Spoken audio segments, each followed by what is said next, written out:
Hello and welcome. We're going to do Arydia, the paths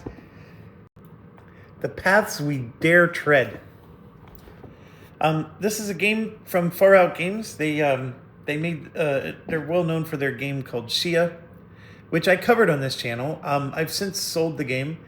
I didn't dislike the game. I definitely disliked the solo mode though. I thought the solo mode was trash. But the game itself was decently fun. And I have to sneeze. 1 second. Sorry about that. I had to pause in the middle of my sneeze. So, Sia was great. I just wanted a solo mode where I could play Sia like I would if it was multiplayer. And instead it was a bunch of little scenarios, which I don't enjoy at all. So I did eventually sell it because somebody gave me a price I couldn't refuse. I actually got all my miniatures for a different game, Alter Quest, painted for the price. I gave them Zia, and they painted all my miniatures for it, which I consider that a great deal. So, so with that said, I backed this game. It was well over 2 years ago. And it's funny how your life changes 2 years later. Both of my boys are in college. I don't have anybody to play this with anymore. And I feel a lot less excited about it. But with that said, I'm always looking for a good dungeon romper style game. I've been very disappointed with board games that have attempted to do it. Dungeon Universalis had me so hyped up and excited. The people who liked Dungeon Universalis had me hyped up and excited, and that game was a total flop in my mind. It was horrible, and I got into why it was horrible when I did the series, and even Heavy Cardboard got on my case because they felt that I wasn't reviewing it fairly, but then they were completely inaccurate in why they felt that I was reviewing it unfairly. So there's that. And then there's Sword and Sorcery, which I still own. I didn't get the expansions to it, but I have the base. It begins with a V, the dragon, the lair of Valindria, I think it was. I never sold it because when I played it, I enjoyed it. However, it is extremely fiddly, and also the character progression, like how you level them up, was not fun. Like there were things about it that weren't perfect, but I liked it enough that I've kept it. And then of course I have Descent, Journeys in the Dark, which is the second edition. The third edition I also tried to cover on this game, but that was crap. I still own the third edition, but it's now a bookshelf, like a bookend. Excuse me, I have no intention of playing that garbage ever again. But the second edition I do like. But it was made a long time ago. It's fiddly, and really it does have a solo mode, but it's not that good. I know it has an app, I get it, but the app was an afterthought. The game is meant to be played with other players, and they just don't exist. So that game collects dust for me. The Gloomhaven I thoroughly enjoyed. However, and they have an app for it now, and I actually thoroughly enjoyed that, and I covered that on the channel. However, it's not really a dungeon romp; it's more of a puzzler. And with that said, I still enjoyed it, and it's probably the closest I've ever gotten to liking a board game version of a dungeon romp.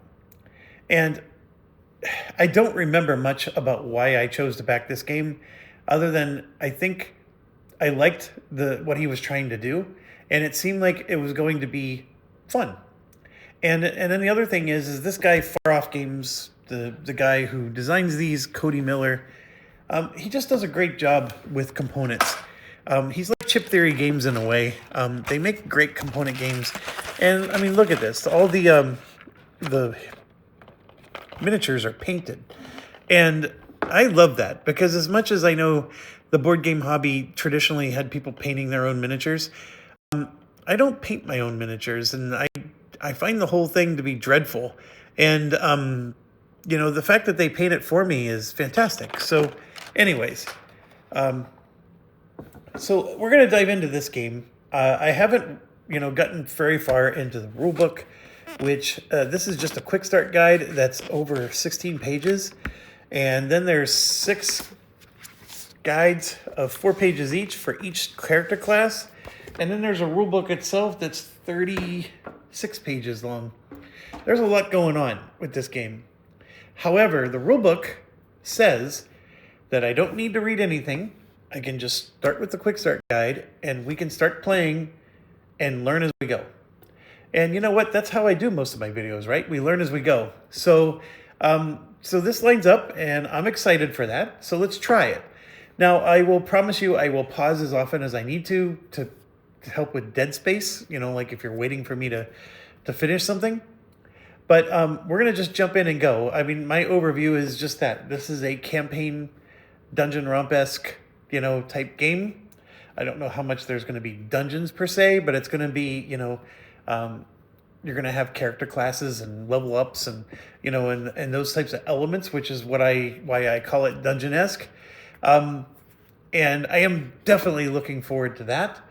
I am using a new camera, and so I'm excited about that. However, my USB cords don't work for the new camera, and this is an oversight on my part. So I am using Wi-Fi for my video, so I am cordless right now. And that works wonderfully until it doesn't. My testing has shown that sometimes the audio will stutter. And it's lightly because of latency that it's happening with the Wi-Fi, and so please accept my apologies there. If the stuttering starts happening, I hope it's not too frequent. My playtesting did seem to indicate that it only happened once in a while. In my experience, having a cord attached to the camera allows me to switch to a USB style recording, which those latency issues go away, and then the video and the audio are much more crisp. Also, it charges my phone, camera, which is doubly good because it allows me to record longer, and now I don't have a charger. I do have a charger that does reach this camera, and I have tried to use it while it's in Wi-Fi mode, and basically what ends up happening is it definitely makes it worse. So I could use the cord that I currently have to record, but it's not long enough, and so it really restricts how much I can move my camera around, and so I opted not to do that. So anyways, long story short, please accept any apologies for this. The wonderful joy of using Amazon is I have a new cord coming within the next 12 hours. So assuming they arrive on time, this won't be a very long, there won't be that many videos that you'll have to endure with this particular issue. Okay, so when you get this game, it is a mammoth box. I don't know if that's doing it any justice, but I mean, it's a huge box. It's, it's one of those things where just getting the lid off was a challenge. As you can see along the top, I took a few components out. They're laying right here to the left. I do have some punch boards. The quick start guide said to just set the punch boards aside and only punch it as you need to. So I'm actually following the instructions. Normally I punch everything, but in this case, they're all there just waiting to be punched whenever, the time comes. These all say combat example on them, and they're for the different character classes. I am a little intimidated that they have 6 different instruction guides, one for each character class. So I'm wondering if that means that I'm going to have to learn 6 different, I have to learn the rules for 6 different characters. Well, technically 4, because you only get to play with 4 of them. That can make solo playing 4 characters really burdensome. And so please don't, make your decision to buy the game off of this, because I haven't started playing yet. So I can't tell you if this is overwhelming or not. But the fact that there's 6 of them in the box has like given me a heavy heart. So they do have a rule book, and they have this quick start guide. The quick guide said don't bother with the rule book yet, and didn't even tell us to bother with these combat examples yet. So as much as I'm stressing out over them, I haven't been asked to do anything with them. So far, what it asks you to do in the beginning is it asks you to take out the game board, which is this thing.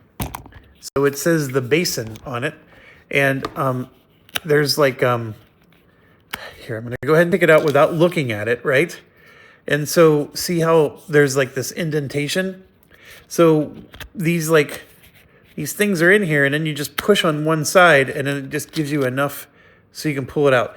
That's pretty ingenious. I don't know why people haven't thought about that earlier, and I'm sure this isn't the very first game that's done this, but I really like it. And I don't know if the other side says something. I'm trying not to look, but just the fact that, you know, they all work this way, I mean, that's pretty awesome. And so anyways, we got this game board. You just set it, you know, somewhere on your table, and you're good to go. Then it's saying for you to, so it says set out the world map, party token and mode token, adventure side up. So the party token and mode token, I'm assuming, because it has the number 1 here, is this thing and this thing. So I don't know where those are. You know, I got this big behemoth box in front of me, and so let's look at it together. I mean, so here you could see, so I see boxes for the different character classes. So I'm just going to set those off to the side here.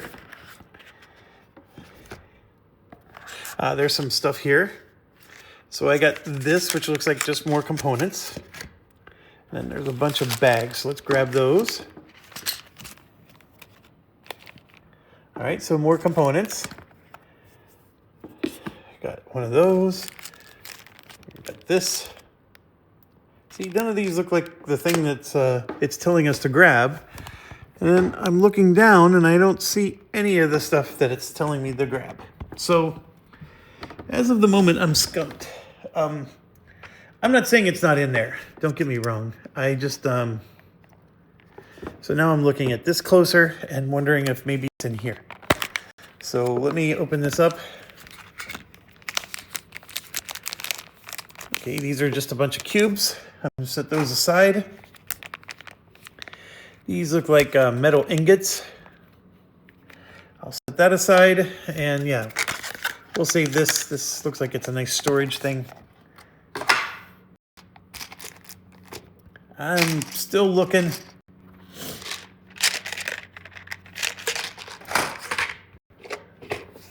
Okay, so that's problem number 1. So the other thing it tells you to do, it says don't open anything that you're not told to open. So I'm trying not to it's like hard to do because you're trying to find these components. So here's more stuff.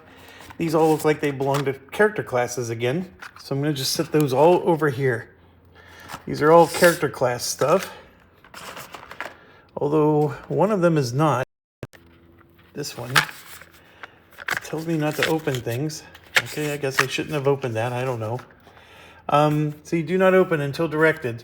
I mean, I am glad, I guess they do tell you. But I still don't see the stuff. Maybe this thing that says small bodies. No, I don't think that's it. All right, let me put the camera down. I gotta use 2 hands to reach in here.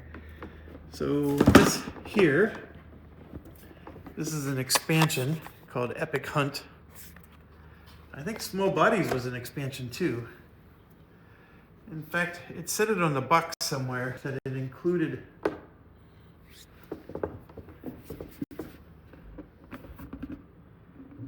I swear it said that it included both of the expansions in the box.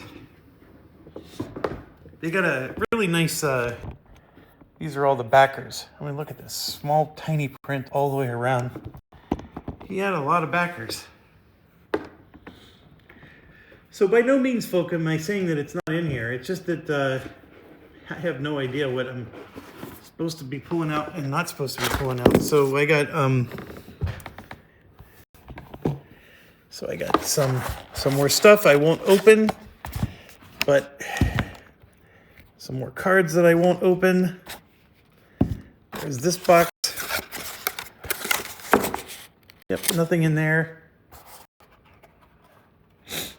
All right, at this point, I'm going to pause and not waste your time until I find these tokens. Okay, I just realized maybe I need to be a little smarter. I still haven't found the tokens. However, it says party token and mode token. And so up here it refers to them as punching tokens. So I'm guessing these are in the punch boards.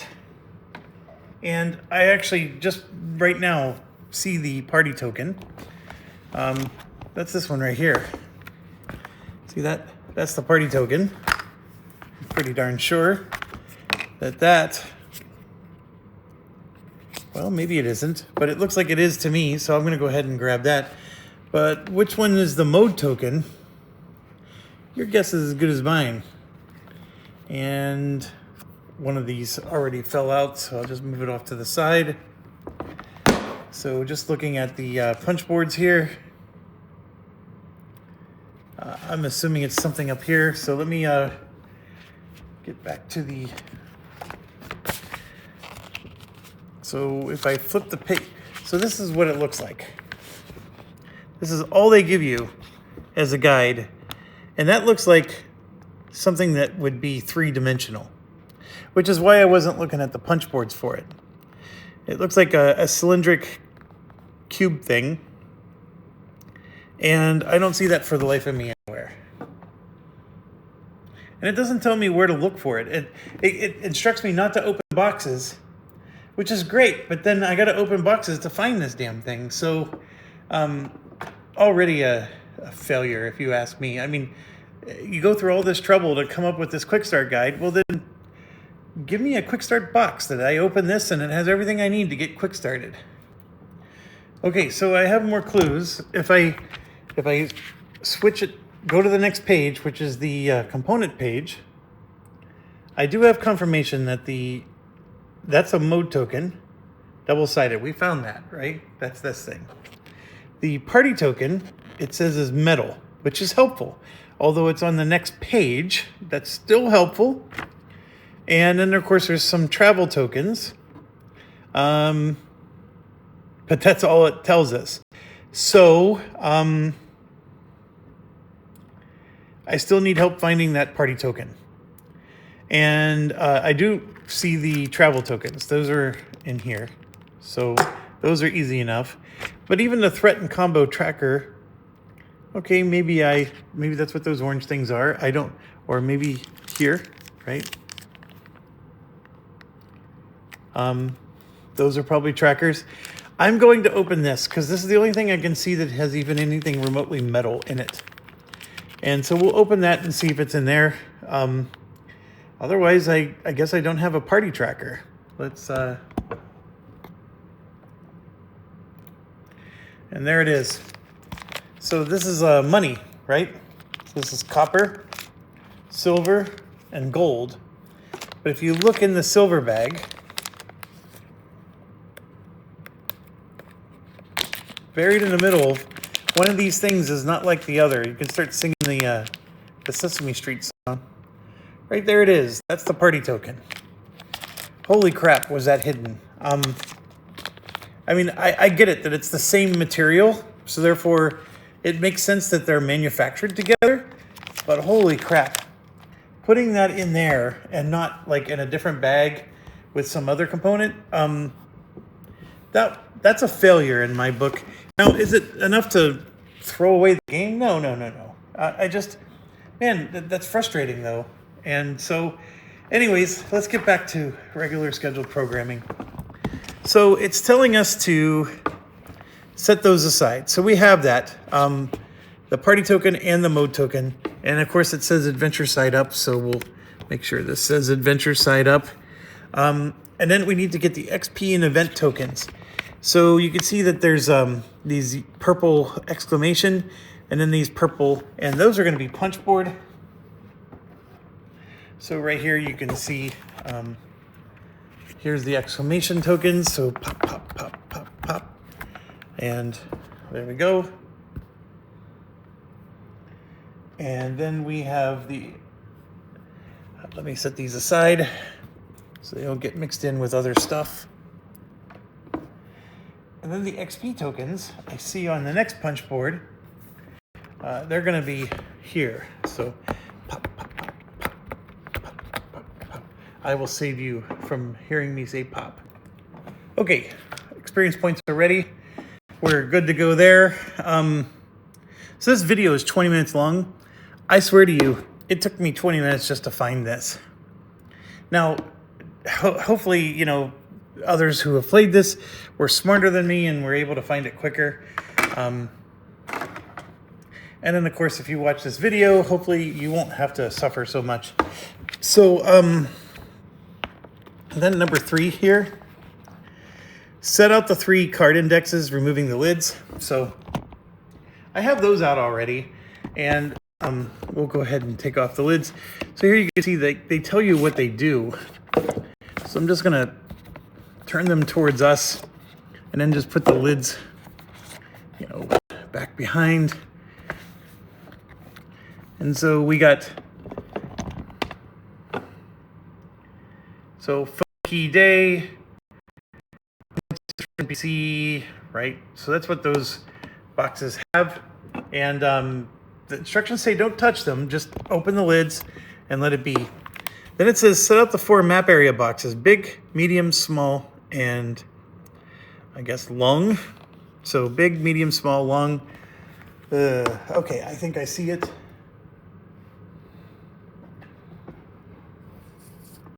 So this is a box that has the word big on it, and there's a lot of stuff in it, and there's actually plastic wrapping I would need to remove, but it doesn't tell me to do that yet, so I have it out. I don't know what I'm supposed to do with it, but it's out. And then I don't know where the other ones are. Oh, here we go. That's these. So here's the medium. We were just looking at that a while ago. And then there's the small, and here's the long. Okay, so we actually have all these out already. Good, good, good. I am running out of places to put things, but I have it off to the side here off camera, and we'll pull those out as we need to. Okay, so then they're telling us to have a play space, which we have. And then there's some instructional stuff. They only need to be done very first time. Get the 22 card dividers. I'm assuming that's these right here. I mean, it looks like it, right? So I got to get that open somehow, which I'll do off camera. And insert them into the respective card indexes using the divider guide on the right. So, all right, I'm going to pause, figure all this out, and then I'll explain to you what I figured out. How's that sound? Thanks for your patience. Okay, I think I have it figured out. So what this is trying to tell you is that there's a letter A that's written on the cards for these ones. And then there's a 1 through 12, a 1 through 3. Like there's the different criteria that you put the active modifiers and then the inactive. So, and then it says that you need to put a banish card divider at the back of each index. So let's take this index here. This is the point of interest one, which is the one that was used in their example. And this is, of course, just in there to keep the cards stiff. So we'll go ahead and get that out of there. So as you can see here, there's an A. And so what it's saying is that the point of interest active goes in front of that A. And then you just keep following the A's, right? And then there's eventually a B right there. So see how there's, let me get the camera oriented. See how there's an A here and then a B there. So what it's saying is the inactive POI goes there. So it's going to look like that. Well, and actually it says directly in front of the B. So that's a little confusing to me because there's point of interest cards behind it, but I guess, it's just trying to say those are the inactive ones, right? And these are the active ones. So I just got to get mentally used to it. It makes sense. It does. It's just, I'm still, I always struggle with these systems. Okay, so then next we have is the NPC, and I need to change my, there we go. So next we have is the NPC. So I grab the NPC one, I slide it in before the A, and if you ever have any questions, it's right here. So there's a whole string of them that use the A, and then it says B, C, D, etc. So then we just got to go through the NPCs until we find the B. And there's the B. In fact, there's a lot of things. So right there, you see where it says where the A ends and then the B starts. And I know it's getting blurry on you there. The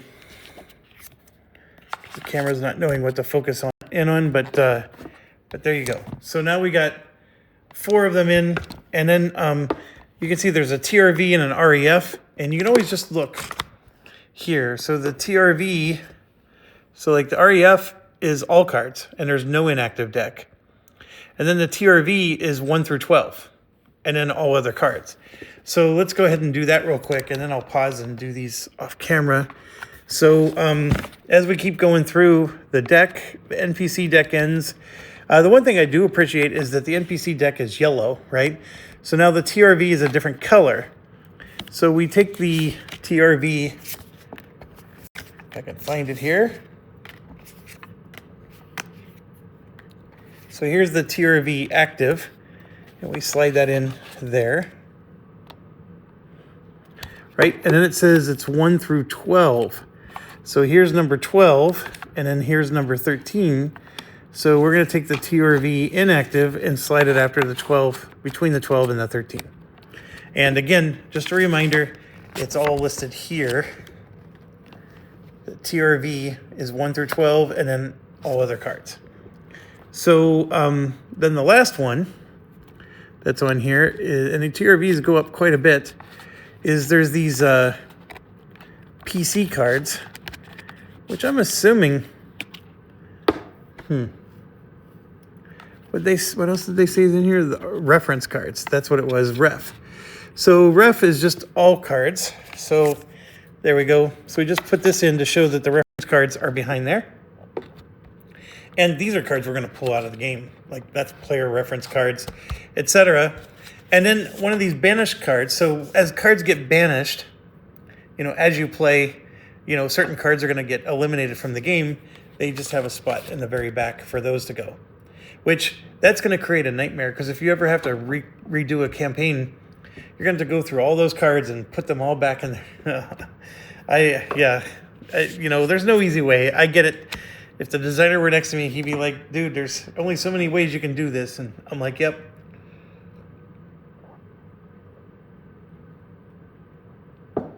This is where an app would be really nice, is not having to do the cards, but using an app that manages these cards. That part would be nice. But, okay, so that's how we did one of these. And then we got 2 more to go. And so here you can see this is the faux key and day. And then we have another one that's the event job, THR and party. And again, just to refresh, all you have to do is just look up the symbol and then see the criteria where the active goes in front. And then this is the criteria where the inactive goes. And sometimes there's no inactive at all. So I just got to do this for the other 2. I will go ahead and pause and get that done. Okay, that was simple enough once you figure out the system. A couple things about this particular one worth noting. If you're doing yours, the job has 0 cards active. So the active and the inactive are right next to each other. So basically all the job cards are inactive. And then the party, there is no party card because this is your save system, right? So as we do things in the game and we need to save what our party has, that would go here. So right now you have a party tab with no cards behind it. So all 3 of them are done. it was relatively painless. A little intimidating at first to try to figure out, but it wasn't bad at all. Not bad at all. You just got to read it one word at a time. Okay, so with that said, let's continue going. We are finished with page 1 of the quick start guide.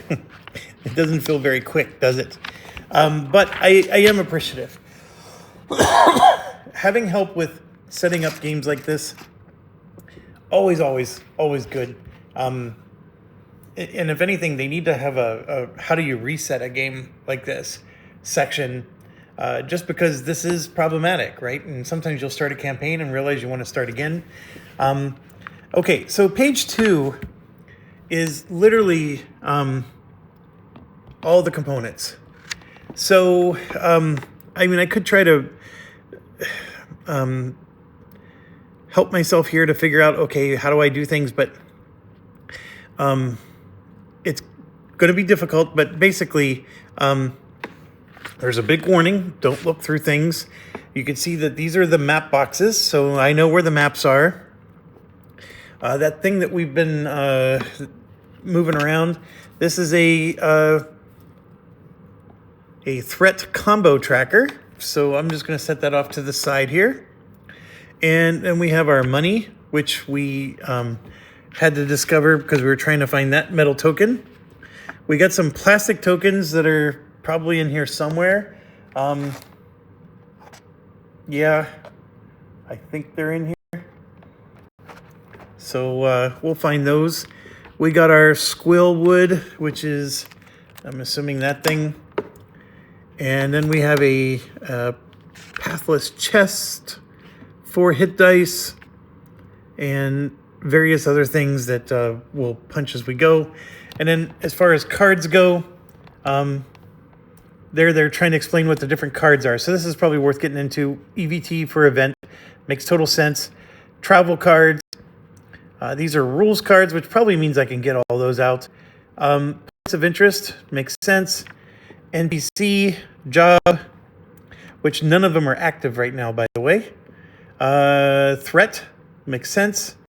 Foe, I'm assuming those are, like, this might be like a event, and that's an actual something you'd fight. Key cards, I don't know what a key card is, but that'll be interesting. And then there's these day cards. There's only 3 day cards that are active right now whenever you set the thing up. So, and then it says these are the only things that are used during Quick Start. So there's 4 dummy tokens, a faux CE card, included in the 203 faux cards, a medium CE map, 6 combat examples. Okay, that's interesting.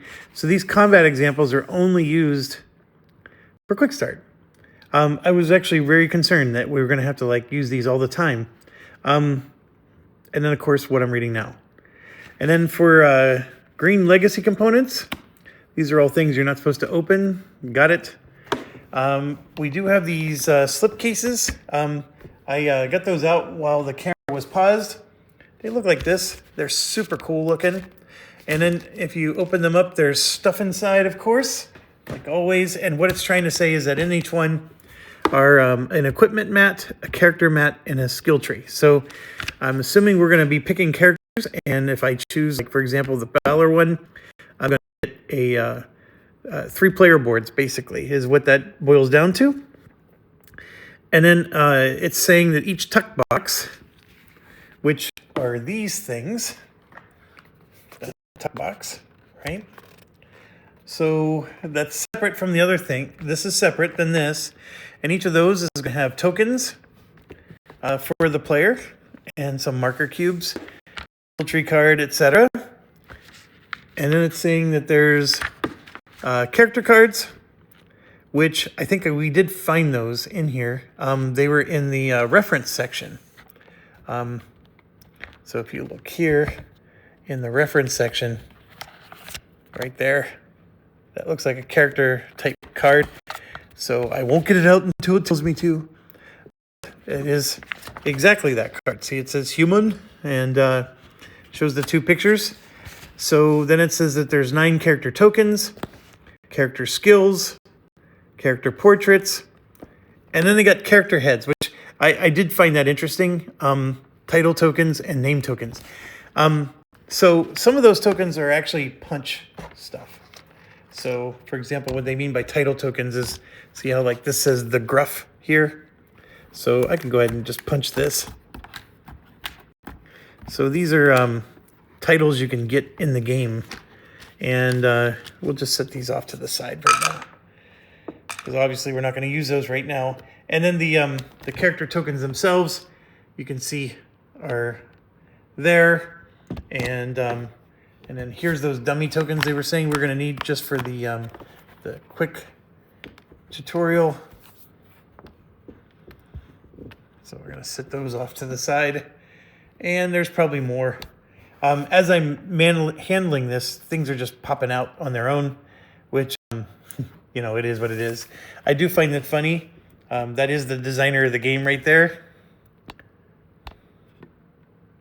I don't know if it's going to focus on him, but so I'm assuming that's just there for fun. But now the head thing that I was talking about. So each of the miniatures, and I'm assuming these are the hero miniatures. So this, of course, would be the Wanderer, right? The Ranger type character. He's headless.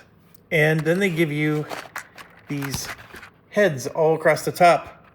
And one of them is actually not in its place. That's okay. So for the Ranger, I'm assuming there's, well, actually, 1, 2, 3, 4, 5, 6, 7, 8. There's 9 sets of heads. So this would be like if you choose an elf. So the heads are based on which character race that you pick. So this would be an elven head, a male elven head, and you can slide it in like that, and then boom, you got yourself a handsome looking elven ranger. And then the other one that's in the same spot, I'm assuming is the female version. It's hard to tell. It's like modern day society. It's hard to tell what gender people are. So there you go. That's definitely a much more male looking elf than the other one was. Maybe the other one was a beautiful female elven ranger, and I just was not smart enough to tell. What do you think? That is blurry as all get out.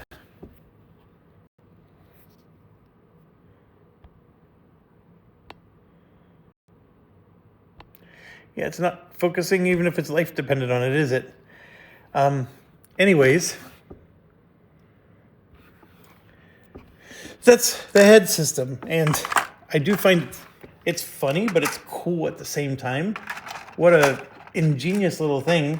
I don't know if that cost the Kickstarter to be, $300 more than it needed to be, but it is definitely a female, that second one, because here's the punch, right? That's an elven female, and that's an elven male, and I am not surprised that they have females and males for each of the races. It makes total sense to me. But yeah, it's there's a head for each one, and so you can see there's 1, 2, 3, 4, 5, 6, 7, 8, 9. And don't worry, whatever one they identify to be, once archaeologists find their buried remains 100 years later, the hip bone will reveal what they actually were. So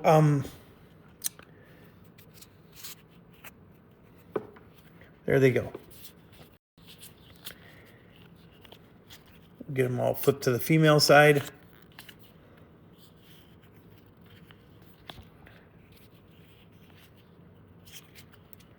I do find that to be a cool system. The one thing that's interesting is you can actually even use, so for example, this is supposed to be the picture for an elf. But what he did is he made the elf separate. So you could take that picture that you think is supposed to be an elf and use a human instead. So you can have like the head, even though that's meant to be an elven head, you can say that that's actually a halfling. You know, the actual race isn't locked in with the picture. So he was very versatile. He was thinking quite a bit there. So anyways, and then each race has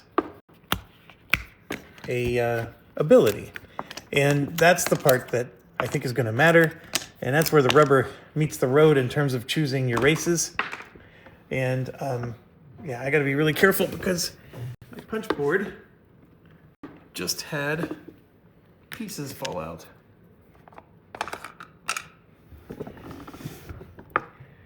Okay, so here's what I mean by that. So if you take, so for example, these are the different skills, and it tells you, you know, here what it's for. So an elf is a Lightfoot. So if you choose an elf character, you get Lightfoot, and what that does is when you're moving, you pay a cube to treat difficult borders as normal borders and get +3 movement. And then there's this little symbol. So obviously we don't know what that means because we haven't played yet, but it seems like for sure it's going to help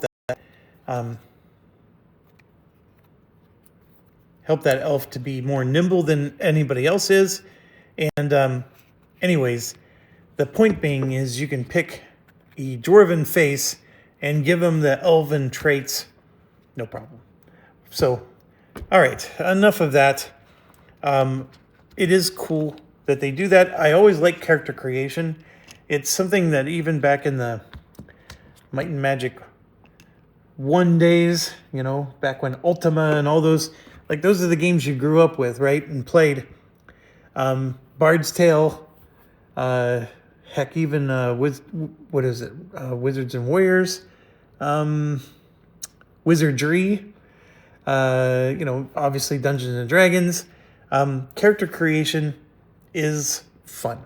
It's supposed to be fun, and you're supposed to have some good decision making. So it looks like there's a lot, and that's what we got here.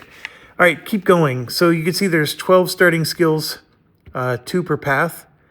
Now that, I think, is on this board, which we haven't opened yet. So there's this skill tree, Matt, and I think we would, when we open these, or maybe it's when we open these boxes right here.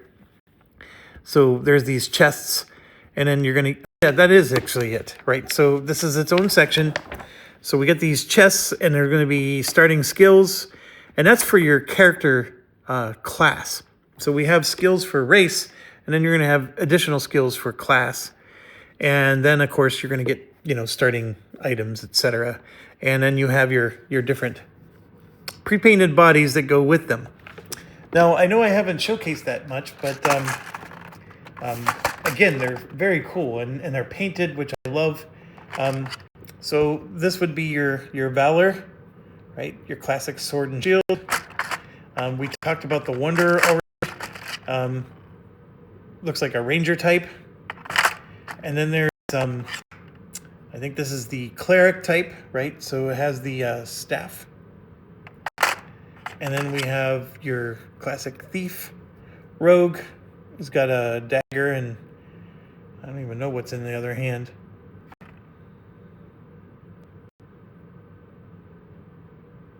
Oh, you know what?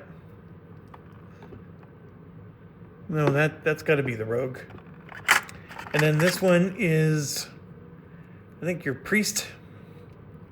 So sword and I don't know, some kind of. So the other one would have been the Mage, and then this one is your Bard, because it's a guitar, little lute on his shoulder. All right, and we'll learn more as we open these up and dive in. And then there's some other tokens that we have yet to punch, but will. And then we keep going. So now, yes, we get to do the fun part, character creation.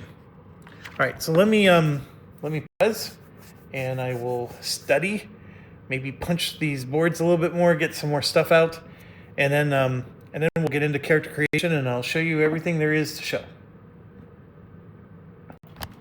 Okay, I am back, and there was a lot going on here. So, first things first. Player 1, Player 2, Player 3, Player 4. They had us punch all of these pieces, and then there's these. And what these represent is, so if you're at strength 3, you would use whichever one indicates you're at strength 3. So these are all your attributes. And then, of course, the level of your character. So I have all of those in their own little bucket. And then somewhere in here is also you can see they can put their max. So that way you don't accidentally go over the max. And then this is, of course, their current value. So that would be mana points and then hit points, etc. So all that is blended together into 1, 2, 3, 4. So I'm assuming this is temporary. And once I figure out the players, I can maybe get out some baggies and put the ones, after we create our characters, there's going to be a bunch of those that we're not going to be using, right? So we can, put those in baggies, etc.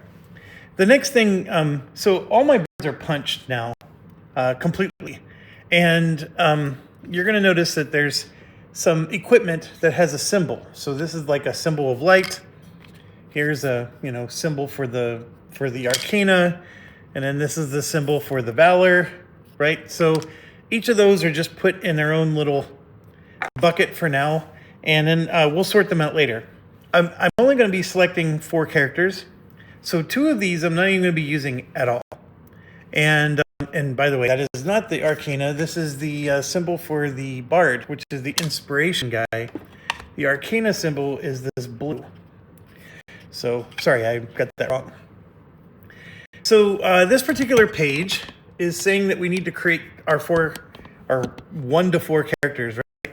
And it's a lot of like what we already talked about. We're going to mix and match the race with the class, and then of course that's going to dictate what we start with, and then of course we get these tokens no matter what.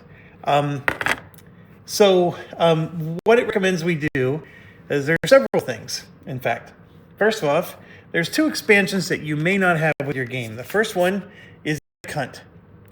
And Epic Hunt is adding stuff that happens throughout the game, but within the box, there are these tokens. These tokens are starting skills that are additional for your character. So right now you have these starting skills come with the game, and then they added another set of starting skills here.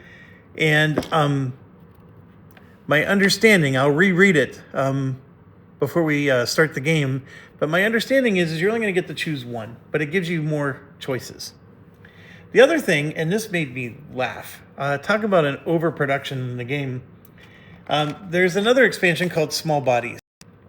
Again, you may not have this with your game. Small Bodies literally takes, so you know how we have that's the Bard type character? It literally takes that and it gives you a miniature Bard character. So if you want to put a halfling in your party, or a dwarf or whatever, they literally gave you miniatures that are pre-painted that are smaller. So you can actually have true miniatures in your game because they're smaller stature races. I don't think I've ever seen that before in my life. But at the same time, it makes sense. If I'm playing a video game, the halflings are smaller. The gnomes are smaller. I don't think there's a gnome in this one, so I would have to, but like it says here, contains a duplicate set of miniature bodies for each of the 6 paths. They're the same as the bodies in a base game, except they have been resized to represent small stature of some of the characters.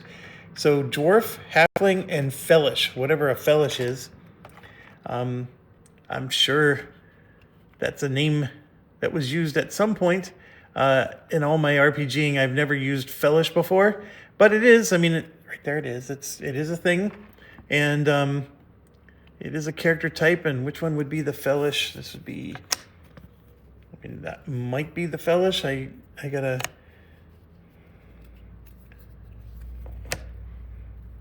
That would be the Lunari. Yeah, I didn't do a good job. I punched everything before I paid attention to what was what. But the color of the banner tends to represent. So, for example, the elf is this teal color, right? And so the teal color matches the picture. So that's why I'm thinking the Fellish is this type. So apparently that's a short creature. I have no idea because I've never heard of Fellish before. And then the halfling, though, see how green this is?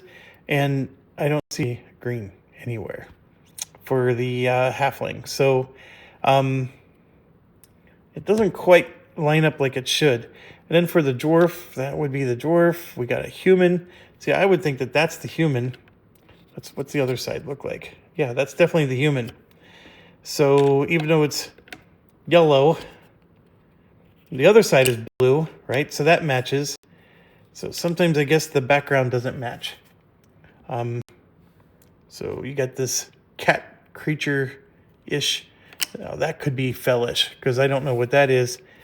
This, I'm guessing, since it's not the elf, it would be the Lunari. I don't know what that would be. That looks like a Slin. This is definitely Orc. I have no idea what this would be. It's a darker something something. I would say that's the Lunari. And then this reddish, fiery, yeah, that would be Fey. Yeah, and this is Halfling right here. There it is, the green. The green's on the other side. That's Halfling. So Fellish would be the feline. Oh, feline, Fellish. Okay, I get it. All right, so I spent way too much time on this. So we got all of our skills. We got miniatures. And basically what it's saying is we need to go through these 6 things and select our character. And there's an event card we need to draw and read. So we should do that first. Then apparently inside of here is a description. And I was noticing that there was stuttering on my video. So I'm going to repeat myself and I apologize. We're supposed to reveal the event card. And then inside of each of these should be a card that describes what the characters are. And then we choose which class we want based off of that. And then from there, we then grab all these other tokens that I just went through. So now, when you choose a class, and this is just grabbing this because this is on top, there's a setup on the back that tells you exactly what you need to do to set up this class. So that part I appreciate, and like I said, it's a lot. I'm not saying that this is the most overwhelming thing I've ever done, but like if you want to start the game quickly, this is not going to get you there. You have a lot of reading and making sure that am I supposed to open this box, right? Because there's all these threats not to open boxes, but we're good. So character creation is one of those things, like I told you, I really enjoy doing. I could spend 2 hours analyzing these characters and I would be happy as a peach. So I know not all of you want to spend 2 hours doing that. So what I'm going to do is I'm going to briefly go through some of it, and we'll at least introduce what are the 6 paths, right? Although I've sort of done that along the way. And then yeah, I got some decision making to do. And in my head, the decision making is which 2 am I eliminating? It's not which ones do I like. It's which ones do I not want to play. And I'll be honest, I like them all. I'm leaning towards not doing Bard or Shadow. And that's just, unless the game has lockpicking and a reason for a thief, I usually don't want a thief. Because, just having a rogue type that acts like a swashbuckler, pirate, and, maybe does some stealthy, stuff, I'm not a big fan. But I did notice that they had traps. Right here, I do love traps. Now, the funny thing is I would have expected traps to be with the ranger, not with the... So I'm going to do a little bit more research on that part. And if anything, I'm choosing between the rogue and the ranger. If I had to take something out, like if the cleric is too... So that's the other thing too. The Path of Light is usually like, okay, I like a paladin character, so can I do a Path of Light instead of the Valor? Right? Sometimes people make the Mike characters really lame. That's another thing. So like, this is just all my past experiences coming to fruition. Sometimes these are lame, and then sometimes the rogue is lame. And sometimes there's opportunities where these actually have the best mechanics because the designer can do some pretty cool stuff with the trickery and whatnot. So we'll have to figure all that out. And I'm going to put the camera down. My mistake that I made is my table is full. And so I have nowhere to put the camera down. So let me just find a spot here. I know it's looking like it's randomly looking off in the distance. And it says draw EVT00. So we're going to do exactly that. And so we come over here to this box. And you got your event deck. And 00, of course, is the very first one. So let's pull it out. And it says read the first two boxes. So my first issue is I didn't know which side I'm supposed to read. I'm assuming it's that side. So let's do exactly that. All right, so each year it's not doing a good job of focusing, is it? There we go. Each year, emissaries are dispatched to a chosen region, distributing wooden coins to the local inhabitants. These coins, called squills, hold no value, but they are the only way for the banished to receive a pardon. Exiles must prove their worth. Collect the most squills by harvest, and you can return home. Okay, that's cool. You won't be alone in the hunt. Other exiles will be competing for pardons as well. The laws stipulate that exiles may band together in parties no larger than 4, pooling resources to gain a group pardon. You may think it's time to size up the competition, or you think, not may think, and find some allies. Flip hex E2 and place party token on it. Then banish this card, which that little symbol means. Okay, so I don't know what's the other side say. The paths we dare tread, the words echo in your mind. Isn't nearly as romantic as it sounds. Today is the great thaw. The hunt should start soon. Oh, I see. I read the wrong side first. This is the side I was supposed to start with. Today is the great thaw. The hunt should start soon. With a little luck, your training will pay off, and you'll be home before harvest. The last 2 weeks have been grueling, but your mind and body have begun to toughen. You have fixed the brass pin to your chest and think about the path you've chosen. So we have to choose a path and create a character. And then once each player is finished, flip the card, and then that's where this comes in. And we flip the hex E2 and blah, blah, blah, blah, blah. Okay, so this is banished, and all that means is there's this banished thing in the back. You just put it behind there, and the event is no longer in the event pool available. Now, part of me is like, I would rather just put it back in its proper space so I don't have to later on do this. But for now, I'm going to follow the instructions exactly as written because I could be screwing myself if I do that. But yes, anyways, so that brings us back to, like I said, square one. We have to go through, and I'm going to move this out of the way. We have to go through these and decide who are we going to be when we grow up. Right, so we got, and they're suggesting we start here. All right, so they're basically just regular boxes, but the one side is open. So I'm just going to pull things out, and there's no card whatsoever that tells me what this does. So let me reread the instructions. Collect each path card from its tuck box.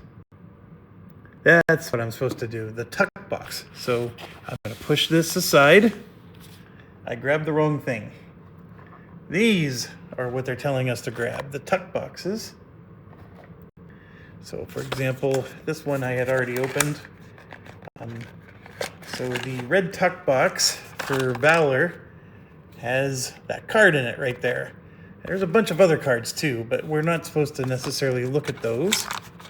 And so the card itself, and again, it's not focusing very well. Man, that's really being problematic, isn't it? There we go. The hardy combatants are no strangers to battle, having lived their lives in pursuit of protecting... Yeah, we know what this is. This is the fighter. So they're going to start with the sword and spear. Or, actually, it looks like there's these different skill paths. This reminds me of Too Many Bones, where you can become a weapon master or a shield master, or I don't know, or maybe these are just the different skills they start with. It doesn't say. So they got a sword and spear. They can absorb damage. Powerful shouts. Okay, so this is like the barbarian in Diablo. Physical and mental training for martial. And they can go into stances to get various advantages. That's a little Gloomhaven-ish. Okay, so this tells you a lot about the type of warrior. First of all, the weapon mastery and the shield mastery is right up the alley. The fact that you can do shouts is barbarian-ish from Diablo. I'm never a fan of the shouts. I don't know why. I mean, it's irrational, I guess. And then the stances are okay. I don't like stances because then sometimes you're caught in the wrong stance. But anyways, and then it gives you like these are the skill sets that they can learn. So you can see here, they're going to start the game with, looks like spin attack and shield charge. You can see how it has little X's here. I think that's what it means. It says follow the setup rules on the back of the thing. So so now I got to go over here. So if we chose this path of valor, I'm not a big fan of spin attacks and stuff like that either. I want my warrior to be a tank. I don't want him to be spin attacking and shouting and all that stuff. All right, so you take the starting skills, and right here it says spin attack and shield charge. Set them in the active skill slots. Then you equip all the stuff. So yes, I mean that's already revealing what we were just speculating. So it looks like you're going to get these two skills, and then it shows you a preview of the skills that you can get. So you can get like taunt, field repairs, proud, cross slash, cleave, smite, discipline, weapon master, etc. Right? So I do like that. It's a nice preview and helps you to understand what the Valor has to offer. And so yes, we got to now go through, all 6 of these and figure it out. So now getting along that line, we have these skills, which are, these are race-based, so I won't worry about those. And then we have, we got more race-based. So that expansion pack has race-based skills. So let's say you were taking a warrior orc, which totally makes sense, right? Because that's what the orc was made to be. You can take this level-headed skill with the expansion, or you can take the enduring skill, right? Which comes with the base game. So this is when you're choosing the class. And just for posterity, I guess, so both of these are orc skills. And assuming, let's say you want to do a Valor, and orc would be an excellent class to pair up with that. So these would be the 2 skills you get to choose from. So the top one says pay, and I don't know what that is. It's a cube or a dice to gain 1 something. Then refresh all travel tokens. So basically, it's what enduring means. You have a lot of endurance. So, and then when something else, it looks like armor, would increase, pay that and up to 3 red diamonds to prevent that much increase. So that's what, maybe that's here. Let me pause real quick. Or I'm not going to pause. I'm going to grab the rule book. And on the back are some symbols. See right here? So I'm going to try to lay this down and then position my camera so we can look at them. So you can see that this is not the red diamond, but it's combo. And then that's stamina, which was one of the symbols we were looking at. Threat. It looked like armor to me, but that's threat. And then marker. So now it's starting to make some sense. So yes. And that would only be if you wanted to be the orc, for example. You could be anything else you want. But that's just showcasing your classical pairings of a warrior type. An orc would definitely be a good warrior type, but you can also have humans do that role, all kinds of stuff. Okay, so there is that, and of course, like we said, the expansion pack gives you extra choices there. But you have to choose your class first before you choose your race and all that other stuff. But that is something to understand, is like, okay, what race would I pair with that? Heck, if you wanted, you're going to have a Fey warrior. The Fey warrior is Mystic. So that's the problem. So I'm not sure that would be a great skill. It says reduce, and that symbol that it's reducing is mana. So I don't know how often a warrior does a mana cost thing. So yeah, Fey may not be the best choice. But you get what I mean. For role-playing purposes, I'm sure it's all possible. Okay, so again, we'd have to open each one, and let's see what the next one is. So we got,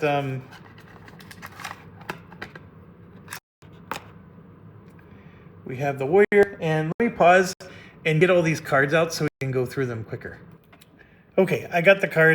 I still have the Path of Valor one put away because we looked at that one already. But here we go. So we have Path of Inspiration. So this is the Bard type character. And it's exactly what you would expect. It has him, battle know-how, setting fire to your allies, and fear in your foes, fire in your allies. So boosting your allies, putting fear in your foes, so boosts and boons, and then make an entrance and get out. And then the tongue can make peace or start a war. So they start with Gutsy Dash and Anthem of Vigor. And you can see they have battle riffs. There's some musical skills and some other things. It's really hard to know. This looks like it would be a completely different type of character to play. I think, if anything, it's one of those things where it's pretty cool because it is going to be different. So it's not, more of the same. But man, I don't know if I want to make this one of my 4 that I start the game with. Because it also seems like you need to understand the game, probably to understand when these skills can help you versus not. I don't know. It's like, I do love the orange character color. It's one of my favorite colors in a game whenever you're picking components. So anyways, we'll put that to the side. I initially said that I'm not a fan, largely because bards are, they tend to be jack of all trades, master of none, and they're, sometimes situationally helpful, and then sometimes they're situationally a burden. But, they make games fun. Like, even when you're playing, so I play Baldur's Gate 3. I have the special dice because I beat it in honor mode without ever dying. So I played that game way more than I probably should have. And my main character was a bard. Well, it was a multi-class, but bard was the primary class. I multi-classed as a life cleric for 2 levels as well. So it was a bard and life cleric for 2 levels, bard 10 levels. And it's the most fun, best character from my perspective as your main antagonist in the game. But in order to reach that point, I had to understand the game so tremendously well as a paladin or some other class that's a lot more forgiving, and then only then could I appreciate what the bard could do in that game. I couldn't imagine starting that game as a bard. Anyways, that's what I'm getting at. The bards tend to be cute. They don't tend to be powerful unless you know what you're doing. So anyways, next one, Path of Shadow. So this is your rogue type. They have stealth blades, so they're going to be sword masterish, daggerish. They're obviously going to use stealth. I don't know how that will help them. They have tricks, vials, so they're going to be able to poison, and tools. And if you flip it over, they start the game with sneak and backstab, which makes total sense. And everything else in there makes sense too. Pickpocket, trap expert, all of it. So, very classic type of character. Arcana is your mage, and I'll let you read there. The mage is never without their forked wands, and time and place can be manipulated. They do research, etc. They start the game with Twin Missile and Lightning Bolt. I can already tell you I am choosing a mage. I love spells. Actually, that's what made me hate Dungeon Universalis, is that they nerfed all the mages. But I love mages in games, even in, weird games like Gloomhaven that don't have true mages. I still like the spell casting. All right, Path of Wandering. So this is the one, I'm choosing between this one and the Path of Shadow, because, a rogue, a bard, and a ranger tend to blend. The ranger in a true D&D game is more of a fighter-ish character, but and rogue and bard are both like almost of similar class. Anyways, those are the three you're always stuck choosing between, and usually you don't want all three. Two of the three are just fine. And just so you know, I do a bard with 2 levels of life cleric, and in my honor game, I had a level 4 rogue and level 8 ranger. So I went through 4 levels of thief, and then I did 8 levels of ranger. And I did that with Astarion. And then I used, and gosh, I apologize, I forgot her name already, but I used the fighter that comes as an NPC in the game, and I kept her as a fighter. And I love the fighter class in D&D, especially Baldur's Gate 3. They get extra perks, and the perks are awesome.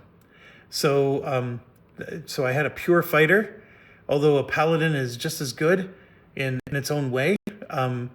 But you have to rest more with a paladin, whereas a fighter just straight up gets straight. So anyways, I her, and then I used a mage, a wizard, for my fourth, and it was a magic missile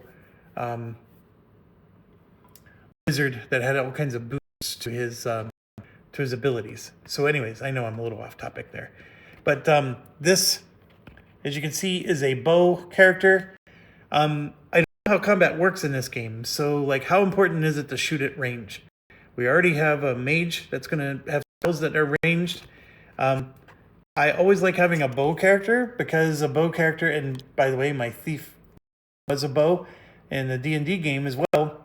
And, because being able to shoot at range is very powerful sometimes. But anyways, I think I am choosing this one. Then we have the Path of Light, which is healing. And this one I'm not so sure about. They do start with pummel and bandages, so how well can you heal if you don't take this character? That's really the ultimate question. And can this character do damage if there's nobody around to heal? Or is this just a character that's going to limp along and occasionally help you heal? We're going to start the game with this, but I'm going to reserve the right to switch characters later. And then I am going to take the Path of Shadow. I am not going to do Valor. I thought that the Valor description was weak. I mean, yeah, I want a fighter that has heavy armor, and like that to me is ultimate. Have a party. I'm a classic party person. I like having a fighter-ish type. I like having a lockpicker, and then I like having a magic dealer, and then a healer. Right? Those 4 things. Almost every game I play, that's what I go for. In this case, the fighter gave me the vibes that it's more of a Diablo fighter type, where they're doing barbarian shouts and other things, which those are cutesy fighter things. That's not hey, I'm going up and I'm going to tank, for the party, and I could be wrong, but it's just the vibe that it gave me. So Valor is out.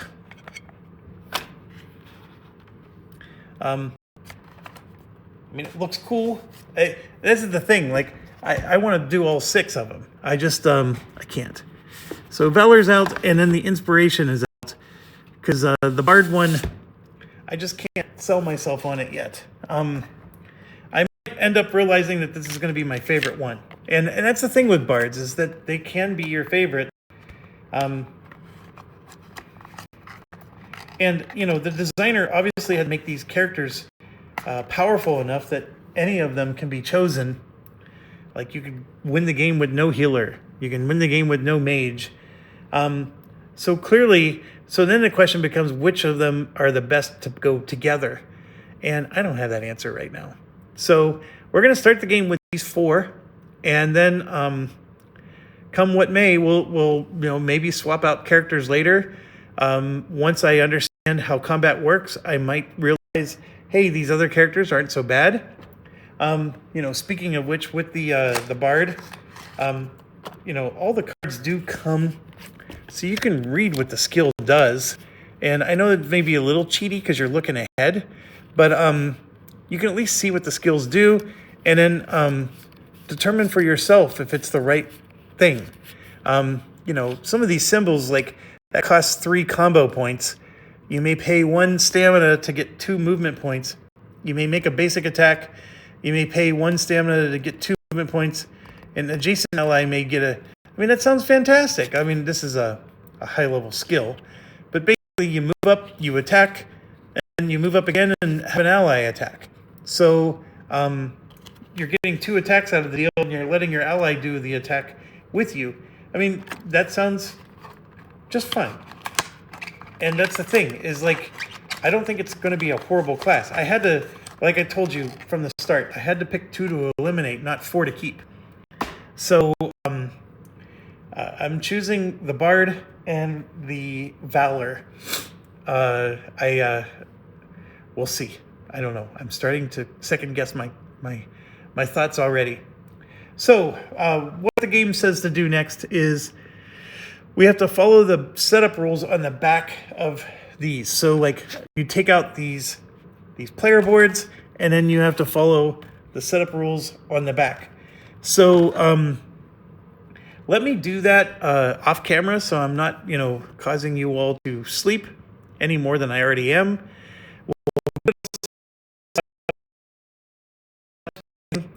Or maybe some tricky thing that almost had me confused, and to help you if you're starting your first game. And then, of course, I got to make room. Look at my table. It's a mess. So I got to get this big box out of the way. Let's get ready to play this dang game. So I'm excited. I always look longingly at the 2 classes. And if this was a video game, I literally start like 4 games with different mixes of parties. And I play all 4 at the same time. Where I'll play one for 2 hours and then flip to the other one, play that for the same 2 hours, and I'm always getting a feel of, like, I'm learning all the classes. And then once I get, like, so far into it, then I stop playing all of them, and then I come up with what I believe is the ultimate party based on my experience, and then that's what I use to finally beat the game. And it's what I do. I'm very horrible at just rolling party and then sticking with it.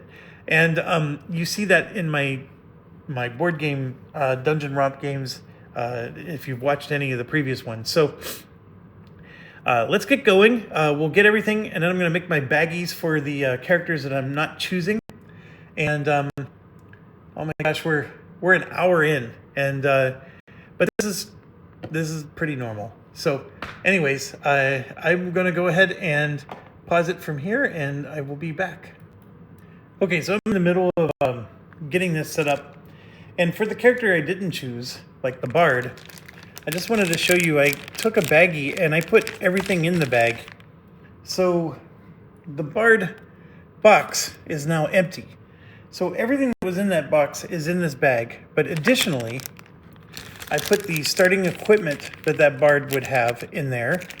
And then I also put this ring. And the ring comes in its own bag here. These are to help identify which miniature is which, right? Well, the orange ring is for the orange bard. So that's the reason why that's broken out. And then the other thing is if you look at the card itself, and just trying to get out the card here real quick. So the card itself says him, ruckus, dirge, hustle, and wit on the front, right? So I'm going to put that card back in. Well, there's 2 skills that you punch. Like one's called ruckus and one's called him. So I'm putting those in the bag as well. So basically everything related to starting a bard is there. Now, one of the things I contemplated was there's also this little chest that has stuff in it. However, those are like items that it looks like you would unlock later in the game. And I did not put it in the bag because this is meant to be a starter pack, right? For the bard. So so basically everything that I punched from the boards that was bard related, and I keep using the word bard, it's inspiration, but anything that's inspiration related. Now, what I did not put in is you don't put in the skills because those are for the 4 players. And you also don't put in any of the character race stuff because, you know, whatever race you use to play a bard is up to you. But yeah, everything else, though, is in there. And then I'm just going to seal up the bag, and it's going to be easier to store a baggie than it is a box. Now, I could try to squeeze this baggie into that box. I just don't know how successful that will be. So I will try that off camera next because maybe the baggie is not necessary. Baggies are nice because they hold more. But cards can be damaged because, you know, they can be, you know, bent around and stuff. So let me see what I can do. Maybe I can squeeze it all in the box. Tuck boxes also concern me because components can slip out of them when they're no longer in a baggie. But we'll see. Let me try that and I'll be back. Okay, another update. It all fit perfectly in the tuck box. So if I open this up, you can see everything is in there just fine. Some of the smaller stuff you may want to put into a smaller baggie so it doesn't, you know, creep out if the tuck box starts to get damaged. But it all fit perfectly. I did not need to use the baggie, and it helps, you know, that's a cool looking tuck box. So, all right, so I got a tuck box with all the inspiration stuff in it. And it helps because, you know, you punch the boards and you have all these components and it's like, what do you do with them? And I would rather put them away with their character type so they're not out here. So anyways, I will continue. Okay, I'm still in the middle of setting up. I did the Wanderer, which is the Ranger class. Okay, so the tuck box is empty, by the way. You take everything out of there. You take all the starting stuff that you punched. So as you can see, like I have like this with all the starting equipment. All of that's gone as well. And here, I'll show you real quick how this character gets set up. So the starting equipment goes on its various locations. And the box does a great job of showing you where to put starting equipment. And so I actually found this to be quite easy. So much kudos to the quick guide setup and this box. So the big takeaways, though, is just to understand you put your starting equipment out. Some of it is in your inventory, which is on a different player board. You do put a cube there because I'm sure it's for reloading ammo. And then you have your 2 skills that you start the game with, Snipe and Mark. And the Mark has a cube. Again, because I'm assuming you mark an enemy, so that cube is going to go on the enemy. You have other cubes that are just going to go here in this cube area. Your die, there's actually a spot for it that goes there. And then there's 2 minor actions, which are these cylindrical cubes. I'm sorry, 2 regular actions and a minor action, which is like this pie-shaped looking cube. And then you do have a set of skills. None of these are active at this point, but they do come with it. These are the cards that start the game, and they represent your starting equipment and your skills. So you start the game with these, and then you have a deck of cards that really are not active yet. You just got to set them aside. So part of me, if table space is a concern for you, is I would think that you can cover this up completely because these skill sets that are underneath, they don't do anything for you at this point. What they do tell you is what's coming next, so you can plan your character development or whatever, but that's about it. And then one other thing, this was something you punched out, but there is a path rank, and it's the scout. It'll say wandering level 0. So if you're ever like, I don't know which one goes with which, this is for the wandering character, right? I keep calling it a ranger, but it's supposed to be path of wandering. And then that goes here. So you get a scout rank. And I probably should move my camera to be more down facing. Sorry for the jiggles. But anyways, that's how you set up one character. And then it's telling you to go to the next part of the quick guide, which we're not ready for yet. I got to set up all 3 other characters in a similar way. I have not yet touched any of these components. I have not yet chosen my race. None of that. That's going to come later. Remember, we're only on step 3 of this page. So it's definitely taking a while. But I'm enjoying it. I find it, as long as you pay attention and go through each step, it's not painful at all. So anyways, see you on the other side. All right, so setup is complete. So we could see here, we have 1, 2, 3, 4 characters. The setup was almost identical. You put all the cubes in here, you take the starting class and like that sculler, that you see there, you put it there. You take their starting materials, which the game made it really nice because you got the little symbol here. So even if you dropped all the pieces on the floor, real easy to figure out who goes where. The back of every box has a wonderful display showing exactly where everything goes. And then, yes, occasionally you have to put cubes on certain skills, right? Because that skill, has cubes that you must spend or, do whatever before you can use it again. The only key difference is that the thief does put 2 traps on here. So they start with a practice trap and 2 trap symbols. These other trap symbols are out for them. The Path of Valor, which I know we aren't doing, they do start with special symbols. And those special symbols would have also been off to the side, just like you see the thief here has a special symbol. And I'm pretty sure that for the Valor path, those are for stances to represent that they're in a particular stance or another.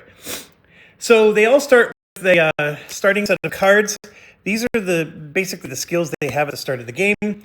And then they all have a group of cards that are basically not yet unlocked. And then you just set those off to the side. And what I did was I put it on top of their skills, right? Because they're none of those skills are active over there. It's just the skills that they could potentially get as they grow and level up and develop. Okay, so we have everything in place here, and let me get some of this stuff out of the way. These are the character race skills, one of them being the expansion. And then, so we're basically done. We followed the path, and then we return. So get the character cards from Ref and the Index. Choose a character card, and take the matching character portrait, character token, and character skill plus rules card. If you have the Epic Hut inspection, get out the alternate character skills rules cards now. Okay, all right. So this was, we found these already, sort of by accident, but in the reference section. And I'm just going to grab all the cards. You have the different character, which I call these races, but that's fine. And we have skills as well. So like, for example, there's resourceful, which I think matches up with one of these skills, maybe. There it is. So there's a resourceful skill, and then there's a resourceful card. So I'm going to keep these cards out. Oh my gosh, and then there's even armor, potion, right? There's other reference cards here. Oh, and then we got player reference. So let's grab one of those for ourselves because we need that. Obviously, there's 3 more because it's meant to be with potential other humans playing. And then, yes, this is an excellent reference card because it has all those symbols that we keep not recognizing. So we can get those looked up, and you can see some of the combat actions on the bottom. And then even on the other side, there's some cool stuff. So it looks like an excellent reference card. And like I said, you got these skill cards, right? That come with the characters. Now there's extra skills, right? That came with the expansion. But does the expansion also have cards? Yes, it does actually. So let me get that out.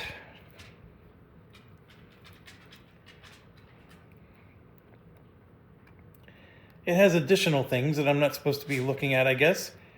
But it does have this.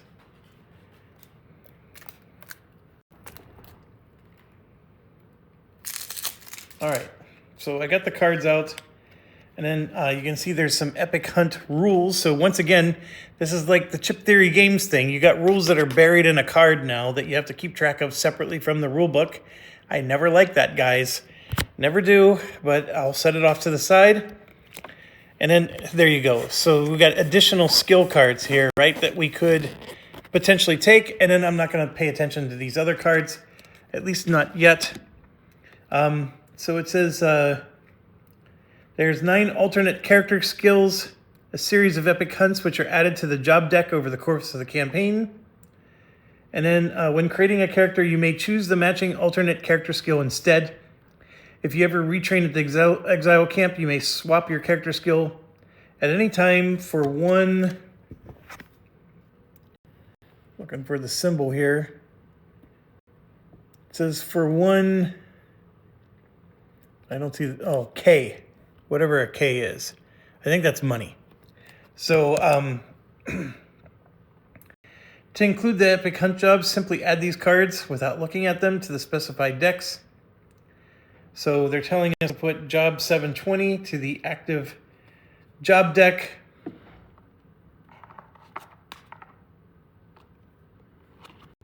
And I do see, so I'm doing that off camera here. And then it says all other jobs to the inactive job deck. Oh, the job deck is currently empty. So the fact that just 720 is in there.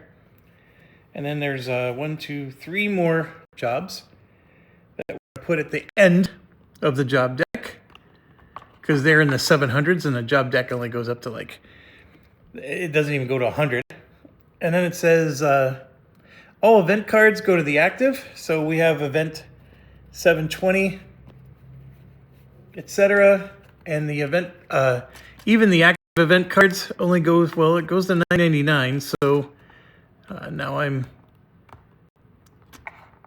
trying to find where 720 would fit. I found that there's a 670 and it would go right after that.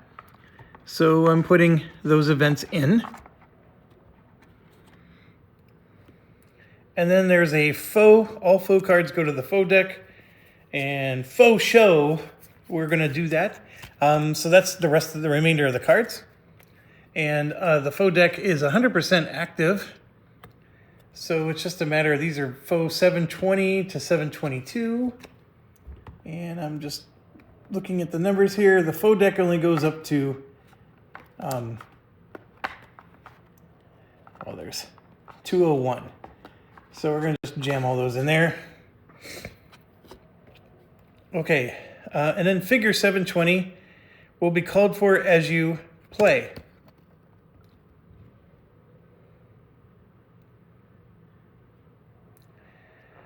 So it's saying in the FAQ, the quick start guide tells you when to add the components to the game. If I've already started the campaign, yes. If I've already made my character, can I swap to the alternate? Yes, just take the remaining action. When should I open figure 720 box? Called for when engaging with the Epic Hunt content. Don't open it until directed to do so. So Okay, those are easy enough rules to manage. There is a box that comes with it. That's the figure 720 box. And technically this doesn't have anything else left to manage. So, all right. Sorry for the small sidetrack there, but so yes, so now this is where we have to decide our character and go from there. So I have the two sets of cards separated. So as far as skills go, we have the basic game and then the new stuff, right? So with the basic game, you can see there's two blue here. Those are both the human skills. You have to choose one or the other. You don't get both. And that's only if you choose the human, which you can see here. It says they can be found in the corner. You take the skill SKLHU, rules card, character, token PCHU, and matching portrait. So this is PCHU, this card itself. So, and then the skill is just this SKLHU, and then this is SKLHU2. So anyways, that's all that's really saying. And then if you flip on the back here, you can see they have some stats. So for example, at level 0, which is what we currently are, 4 hit points, 2 mana points, 1 strength point, or 1 skill point, 1 strength, 1 dex, 1 int, no wisdom, no charisma, no endurance. So that's the part that matters, right? And to some extent, the skill might matter, because like here for determined, when you gain, and that symbol is roleplay points, you can heal 1 or gain 1, I think that's endurance, stamina. So when you play roleplay points, which I know a little bit about that, basically you earn those. So let's say that there was multiple players here. One person holding the card and they're reading like the event. All the other players are like asking questions, and the person who's managing that event card will get role player points for role playing the card. It's a neat little. It's a little gimmicky, but it's a neat little way to reward the player for having to manage the event card. Because some players just never want to do that. Anyways, you get these roleplay points, and then you spend them on stuff like this. So that's what this would. You could spend a roleplay point to heal 1 or gain 1. That's quite nice. I don't know how often you get roleplay points, but that seems nice. And then here you can cost, which is 1. The marker. When an exile rolls a d20, you're an exile, by the way. After the roll, but before resolving it, we can roll it again, and you get to use the highest result. So you don't even have to, you get to pick between the two. And then, of course, you refresh it on rest. And so your cube would go here to show that you spent it. So yeah, being able to re-roll a die, not a bad deal. Okay, so we got human, elf, well, we have human, elf, halfling, dwarf, lunari, orc, fellish, slin, and fey. And if I ever had a question of what fellish was, right there it is. Okay, so slin and fellish and lunari are the ones that are not as apparent to me in my RPG background, but the real meat and potatoes, like we said, is the backside. So we looked at human, and let's be a little more methodical about this. So human has strength, dex, and intelligence. So really, they could probably be anything, but here's my problem. So if I'm playing as the what does strength, dex, and intelligence mean in this game? It doesn't tell you. Like you can guess. Intelligence, I'm assuming, is for the wizard, and wisdom, I'm assuming, is for the cleric type, but it doesn't say. Like, so here's a classic point, and sorry I keep bringing up D&D, but you can make a fighter that has extremely low wisdom, but then they're gonna fail the mind control checks, when they're fighting mind flayers. And so having high wisdom is really important when you're going up against mind flayers. So if you played Baldur's Gate 2, some of you probably still have PTSD from that particular stage of the game. So this is one of those things where rolling a character with a high wisdom is important.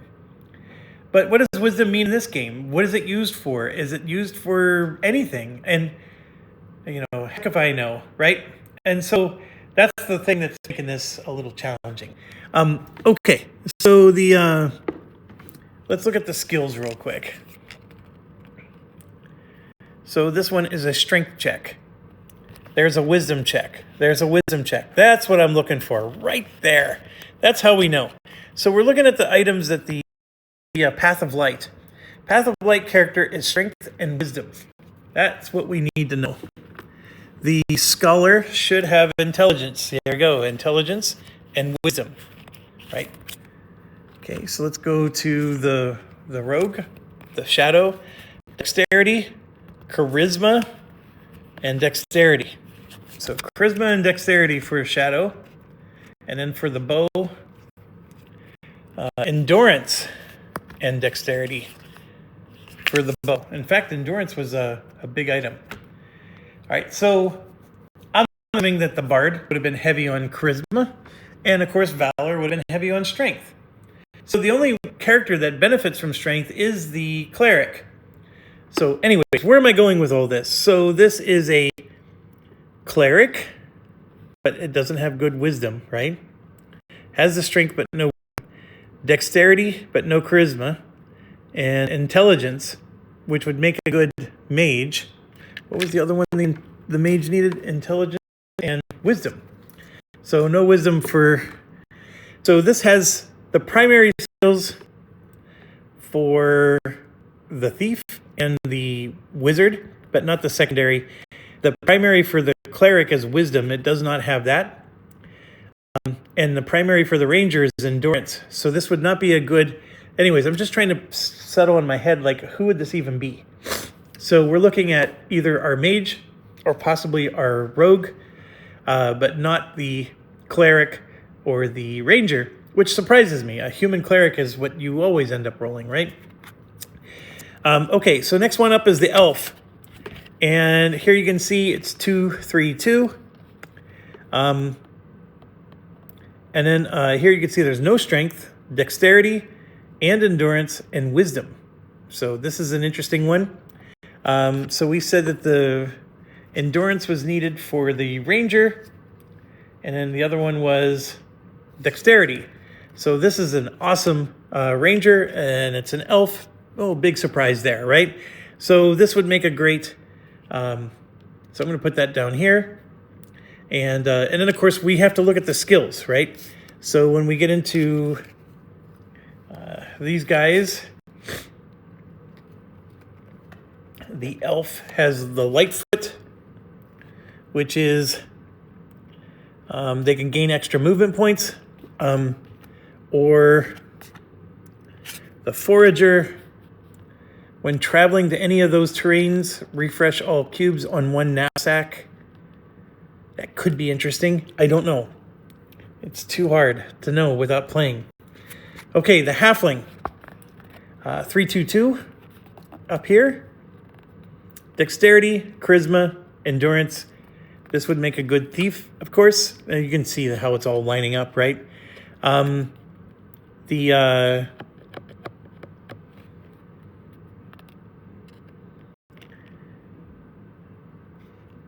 ranger was endurance and dexterity. So the halfling would make a good ranger, too.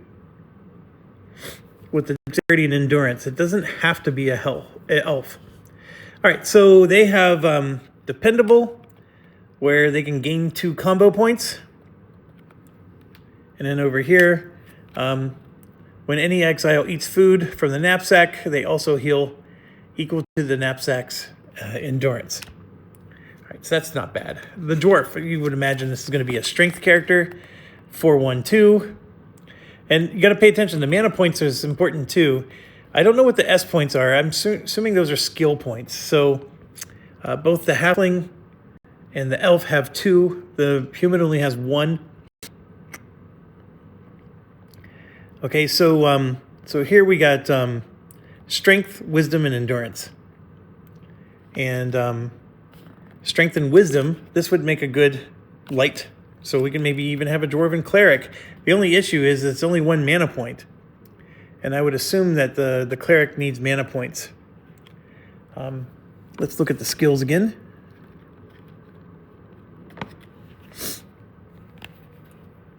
So far I'm looking at the cost of these. I'm not seeing mana points. Well, here we go. Here's one. To heal costs 1 mana point right there. But it's not like super bad. Like if you go to the mage, see, those don't cost mana points either.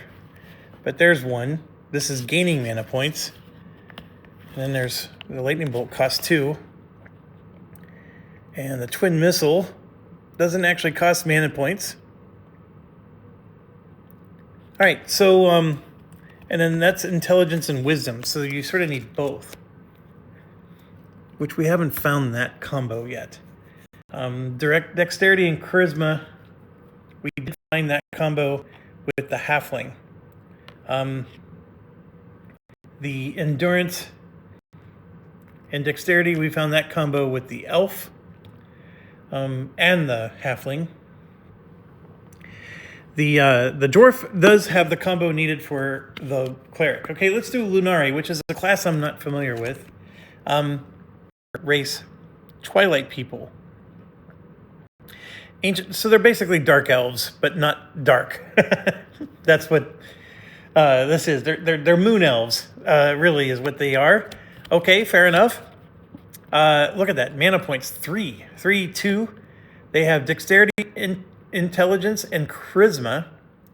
I'm assuming that this would be a great bard, because I'm assuming charisma and dexterity are the 2 skills that the bard uses. But anyways, yeah, we got that's interesting, and there's a lot of mana points on this one, but the hit points are lower than some. Like the elf only has 2 hit points, so that's pretty tricky. But they have 3 mana points on the elf as well. Okay, so that's interesting. Now we got the orc, which we would imagine is the fighter type, 3/1/3.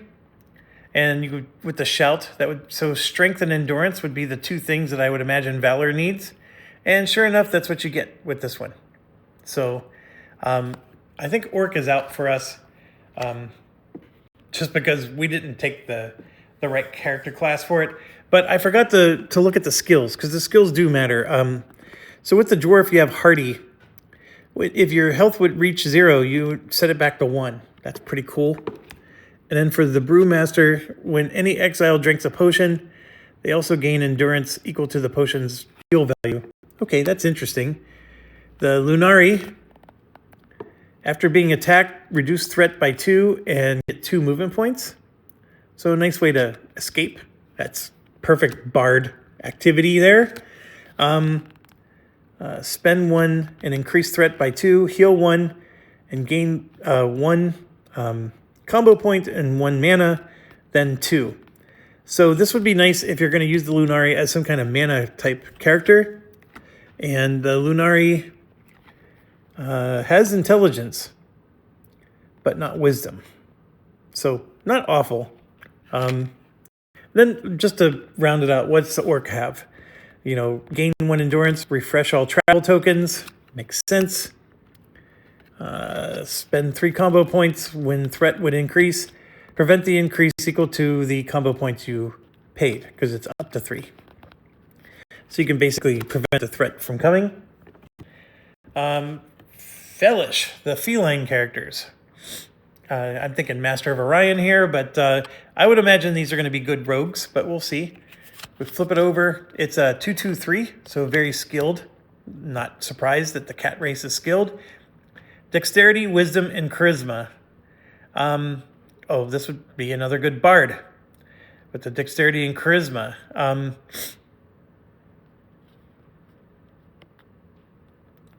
So that makes it tough to know where to put this one. But let's see. Nimble. When you're attacked, +2 shield for that attack. That's never horrible. Looks like something you have to refresh, though. When you complete a job, check charisma and then gain extra money accordingly. Holy crap, that might be really nice. All right, Slyn. What are they? It's built on pride, cunning, and intrigue. They petrify into statues when they die. 5, 1, and 1, so very meaty hit points. Strength, intelligence, and wisdom. So there you go, you got your perfect mage there, because it's got intelligence and wisdom. But no mana points. It's just high hit point. What a weird combo this one is. Okay, so what do they got? They got Stone Skin.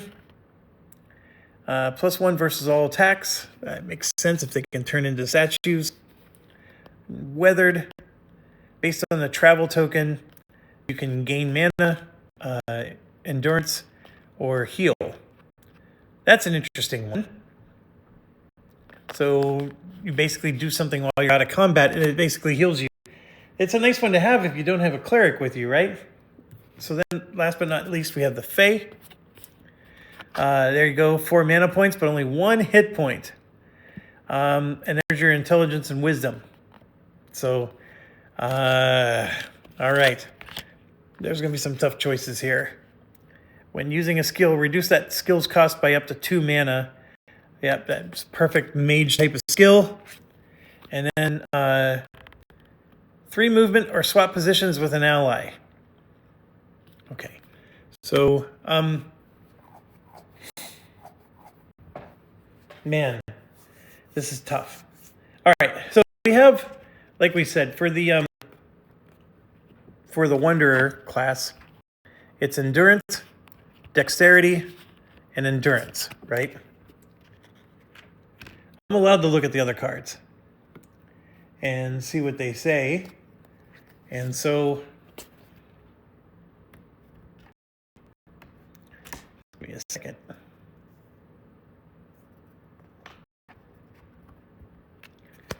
So these are the other cards that are not yet unlocked. I'm just going to go through real quick. I'm not going to read everything. I'm just looking for...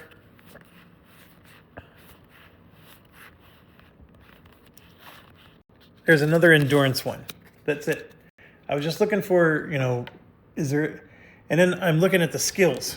So we got skills all the way over here, right? And then, oops, sorry to bump. That one right there has an endurance check. And then there's an intelligence check up there. So I'm trying to look at what things we might need later. So there is one intelligence one throughout all of this. But a lot of endurance, for sure. So I know I made a pile of stuff here. These were the ones I'm not sure about. But just going through real quick, none of these have endurance, so we're going to not worry about those. This one has endurance, but no intelligence and no dexterity. That's the dwarf. Yeah, we're not surprised there. This one, endurance and dexterity, that is the halfling. And it's a 3-2. It's actually a nice little mix. I'm not sure I dislike the halfling for this choice. The other one is the elf, which is 2-3-2. So a little bit less hit points, more mana points. And they also have the dexterity and endurance, but they don't have, neither of them have intelligence. So, I mean, to find a character that has the magical all three would have been a tall order. And then the human doesn't have it at all. It has dexterity and intelligence. So that just gets back to which skill would we like. So if I'm looking at the halfling, we got the chef and the forager. The forager is pretty neat, depending on the type.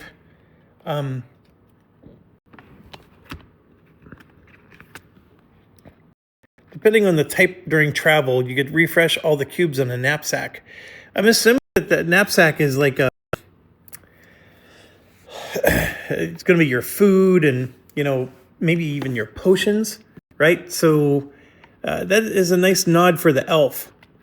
It says when exile eats food from a knapsack, they also heal health for the halfling, which is not bad either.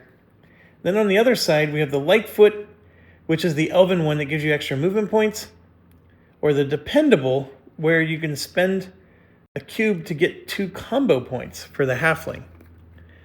And I'm torn because I never played, so I don't know, like, how important is it to get combo points? How important is it to get this? I don't know those answers, and so that's what has me stuck. And as much as I keep looking at those cards, they actually have it right here.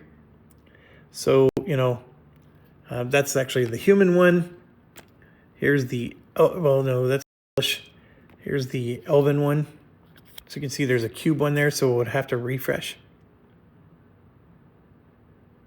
So you would pay the cube to treat difficult borders as normal borders. And then somewhere else, I have the other skills.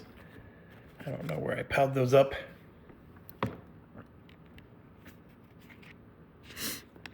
I'm looking. What did I do with them? I know I did something. Oh, here's a knapsack, by the way. A knapsack has 2 cubes on it that can be refreshed. This is a minor knapsack. Not much to look at, but it should hold some supplies. So, you could probably put some potions or whatever. And it looks like there's yeah,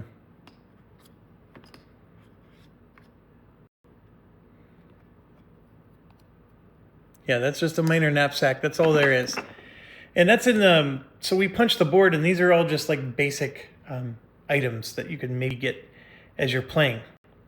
All right, I know I'm spending way too much time on this, but like I told you, I could spend 2 hours on this, and I'm at the 2-hour mark.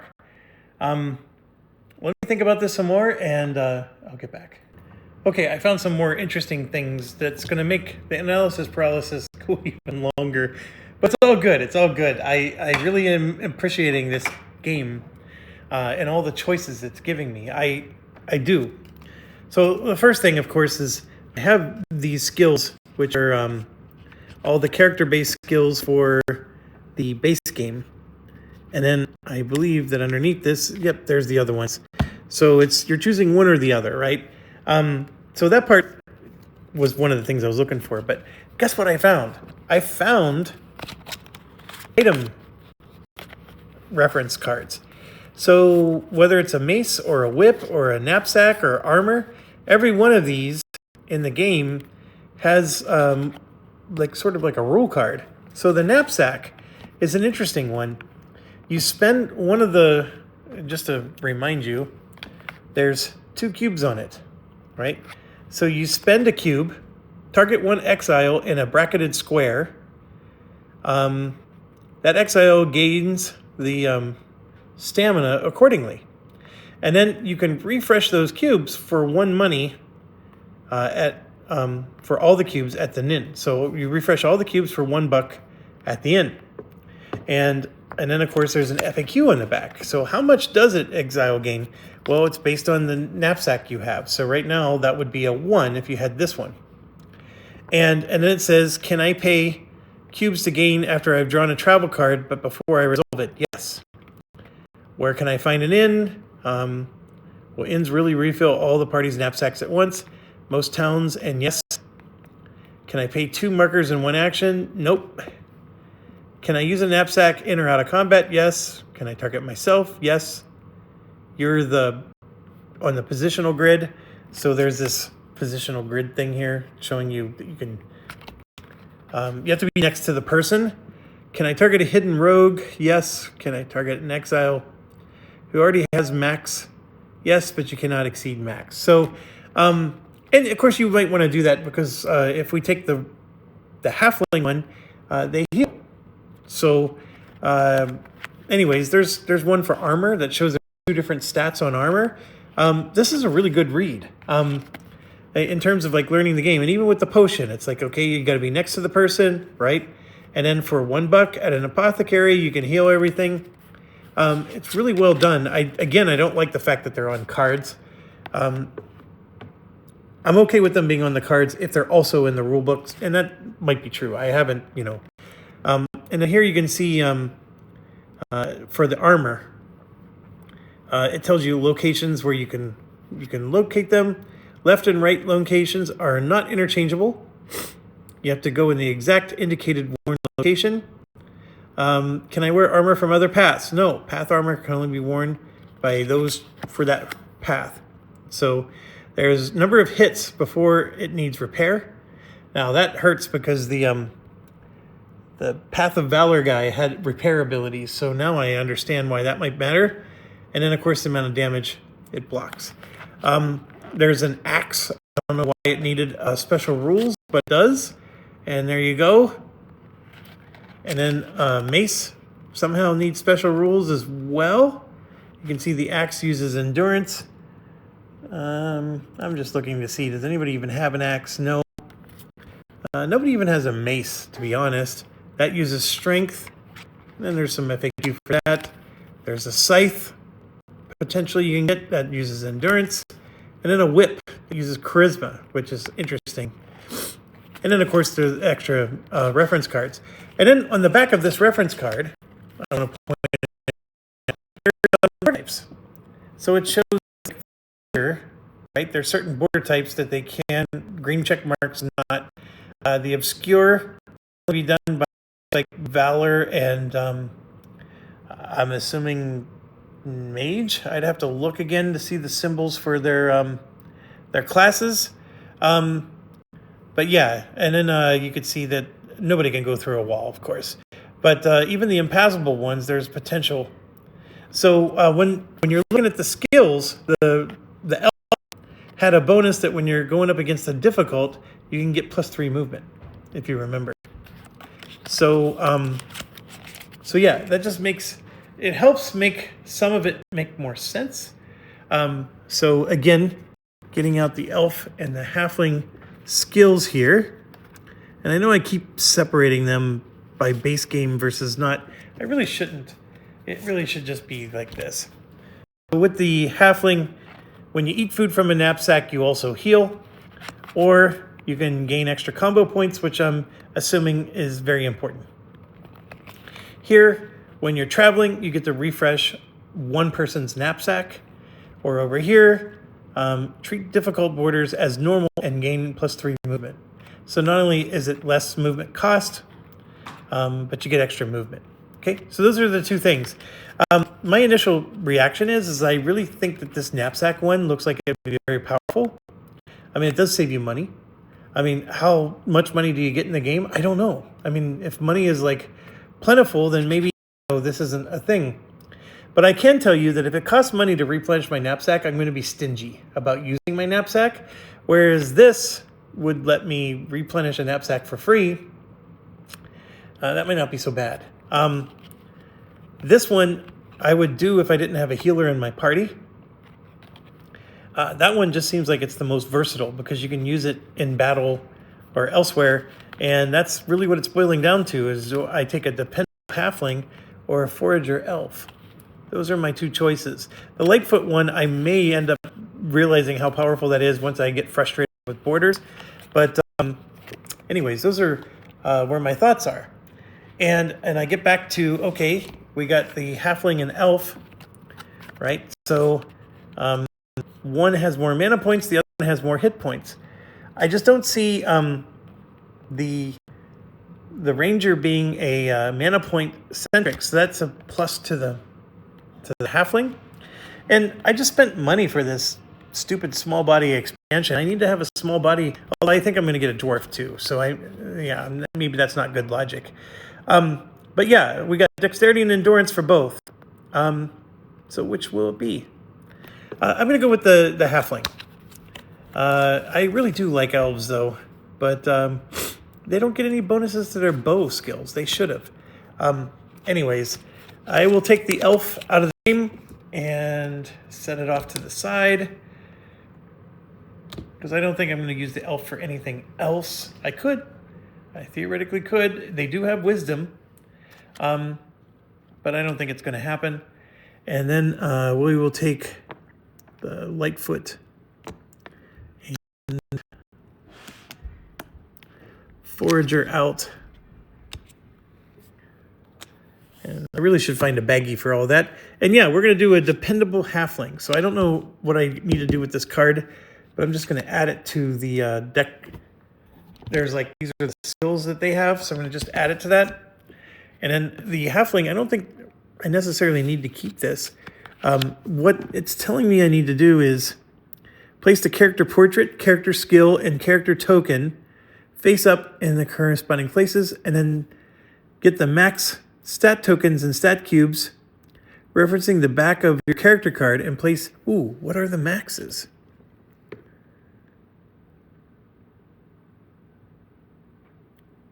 What are the max stats? Oh, I see. See, look, this one goes up to 10, right? This one here, what class is this? The Fae only goes up to 8 for skills. They go up to 10. Let's look at the elf.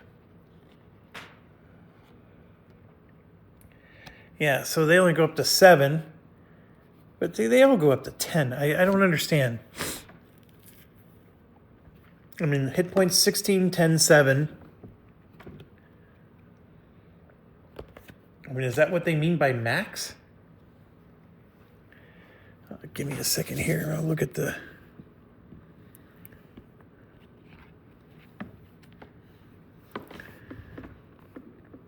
Referencing the back of your character card. Place each max token into your equipment mat so that your character's maximum hit point... Yeah, hit point, stamina point, and it's not skill points, it's stamina points, folks. Not skill points.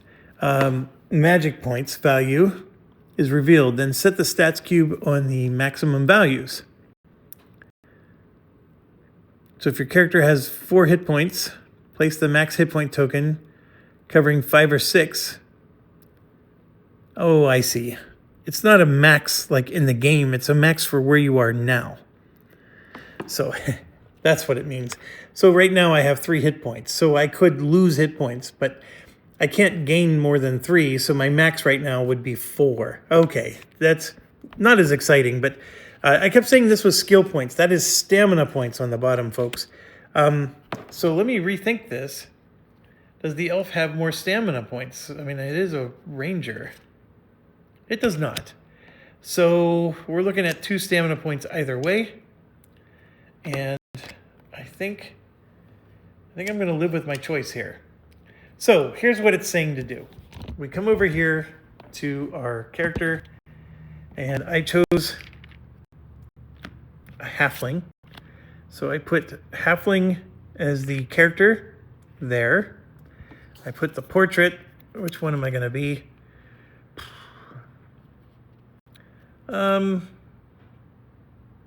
Sure. We'll put him there. And then the character skill that I chose was dependable. So I need to find that.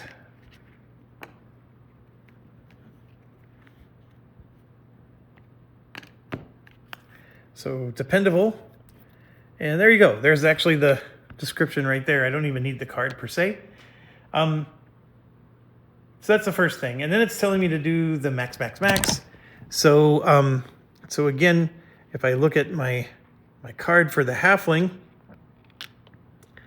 the max hit points is 4. So I put this here at the... No. I do that. One second. It's this other tray. So the...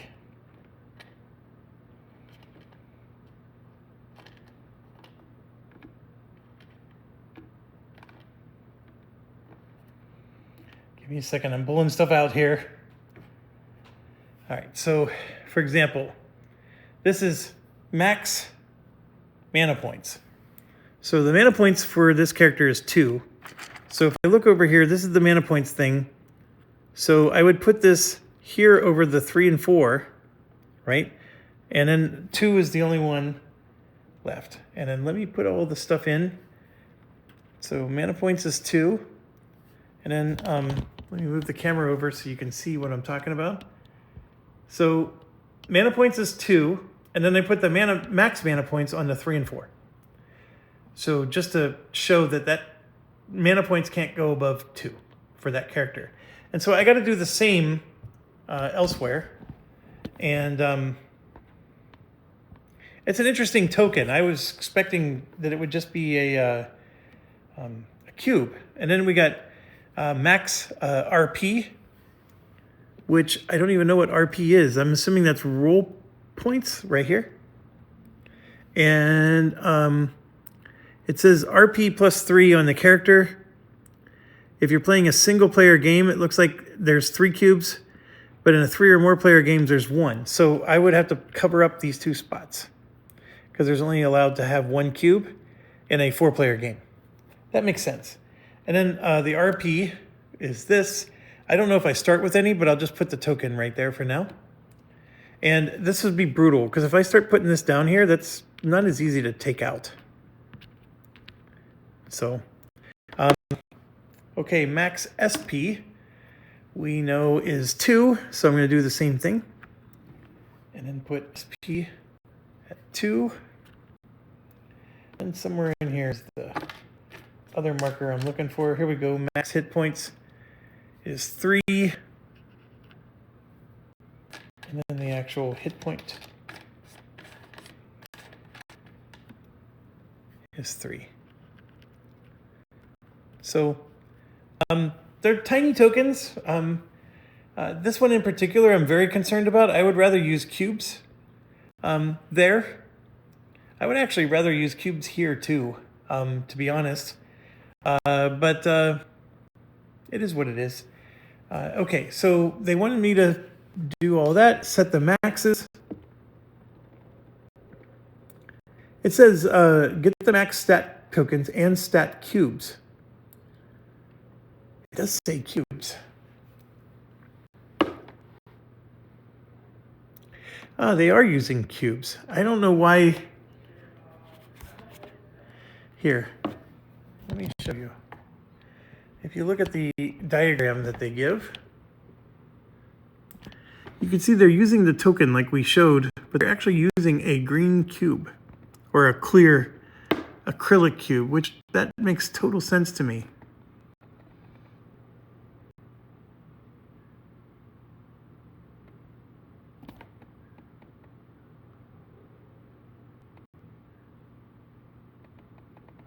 And then here they want you to put your, that's the next step. We didn't read that step yet, but that's what the next thing they want us to do. Choose a name and starting title. Place them into the name and title slots. Create your miniature. And then that's it for this section. It says each character must have a unique path and character. You can never have like 2 elves. So because I chose halfling, I cannot choose halfling again. And that makes total sense. Not concerned there. So yeah, I got to find whatever cubes they're talking about here and do that. But beyond that, I think we're doing it right. It's just this RP thing, we'll do it later. Obviously, they didn't have us set that up in this section. I'm getting a little ahead of myself on that one. Okay, so let me make sure the camera isn't harming something. Put this down. All right, so for this halfling ranger-ish, halfling scout, let me look at I do have cubes. In fact, there's exactly 4 blue cubes. So this, I'm assuming, is the mana cubes. So I'm going to go ahead and empty that out. And we'll take this mana cube here. And instead of using this little marker, I'm going to just put that in like so. I feel better about that. I don't mind the max thing, but it makes me wonder, what's this for? I mean, I did punch this out, so I'm going to keep it. I just don't know what it's for. All right, and then I got to look for other examples of me only having 4 cubes. Let's see. We got this situation. We have 4 green, 4 red, and we have an orange and a gray, which I don't think those are 4 yet. The green makes sense. That would be the stamina points. So I'm going to replace this with that. And yeah, and the red makes sense. That's her health points. So it's the RP. We got this teal RP thing we're still looking at here. I have a whole bunch of teal cubes, so I don't know. Maybe RP is a different type of mechanic. And yeah, a player could have 3 each. So that would mean 12 total would be needed. This is way more than 12. So they're definitely used for other purposes, but we'll see. We'll see. So yeah, now I got these other these little tokens, and again, I don't know what they're for. They were definitely on the punch board, and maybe they're just throwaway. I don't know, but I'll save them for now. Okay, we do need to find a name and a title for this person. This is more AP stuff. That's this. There's a whole slew of names and titles to choose from. So for example, if we want her name to be Slake, or his name to be Slake or Barch, it's just a name. That's it. And there's a million of them to choose from. All these, right? And then this here is their title. So he can be, you know, Skitch the Nervous. And if I flip it over, it's just a title. So Skitch the Nervous, the Hungry, the Gruff, the Plucky, the Clumsy, the Silent, etc. So since it's a halfling, the Hungry is so appropriate. So we're going to do that. And then what's his name going to be? Worf Piley. And the problem is these are double-sided. So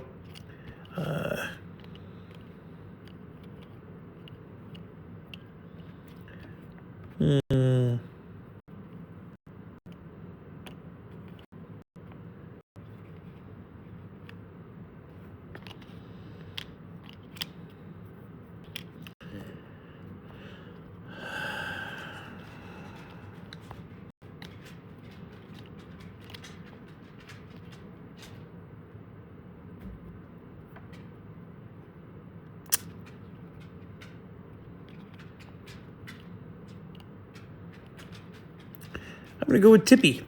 He's Tippy the Hungry. So there we go.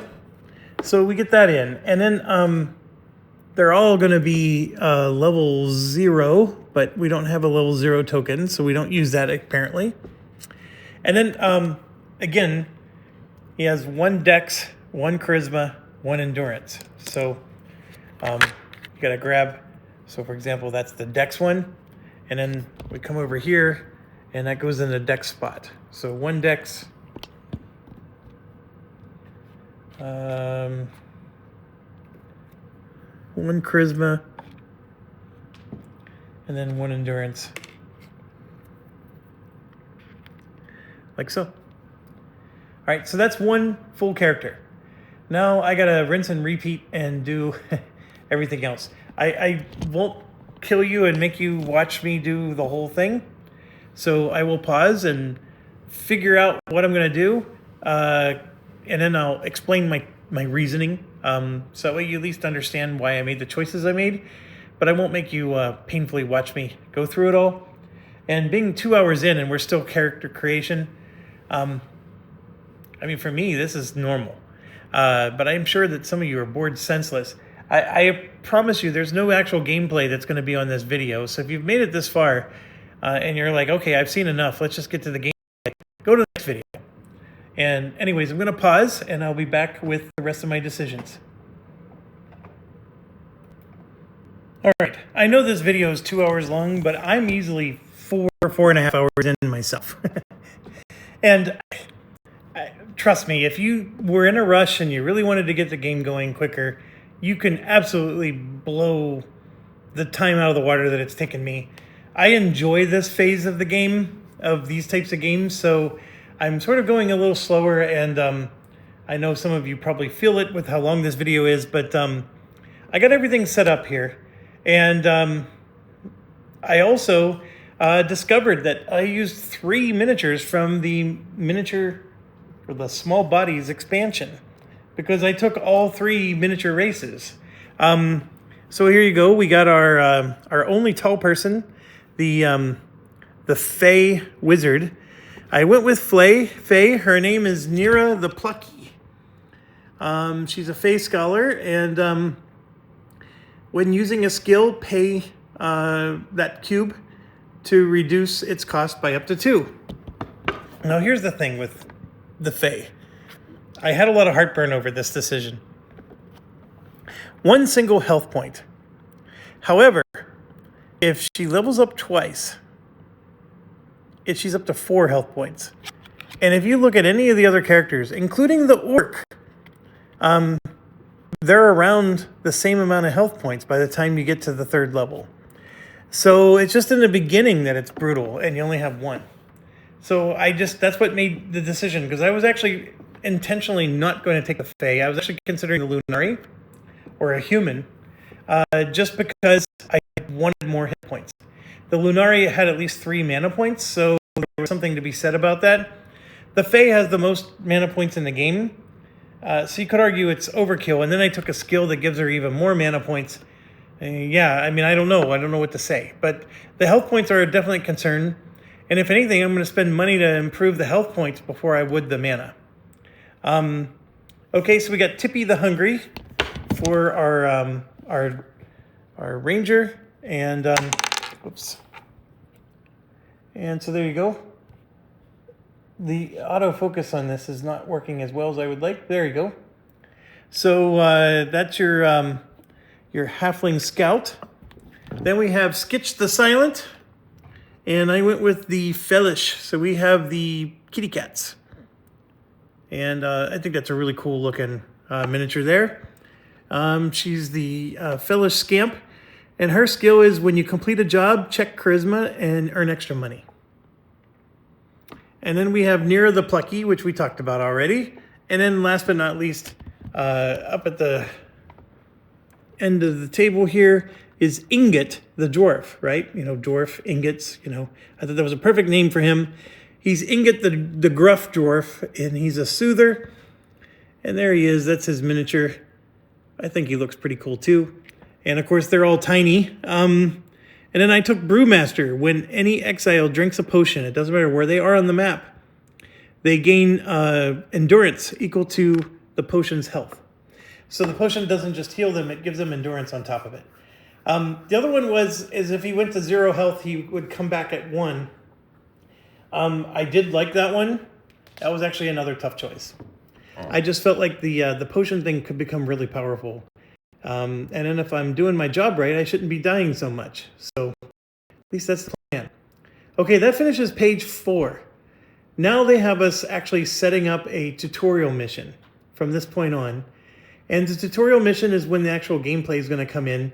I did sneak preview it, and it's extremely simple, but it's still going to give us some basic, we're going to get to fight some practice dummies and, interact with some things and resolve events, etc. So I'm going to save that for the next video, because I promised everybody that the next video would be where the gameplay happens. And yeah, we're still stepping through the guide and learning the rules as we go, but yeah, that we can do that in the next video. One last thing I forgot to do. These rings are really awesome. And I need to grab a blue one, a yellow one, a purple one, and a green one. And we got other colors here, but those I guess are for enemies. And yeah, so this hopefully works really well. Get that on there. Yeah. I see that works really well. So that way you can see which direction he's pointing, which I don't think is that hard. But with the camera, the green base will help you to know that that's the ranger, because maybe you don't see the stuff as well. I think that definitely helps with the camera. I think it also helps with just like if you're a player, like which character is mine again? And then there you go. There's a purple, and then blue, and then yellow. All right, so that wraps it up. The character creation and setup of the game.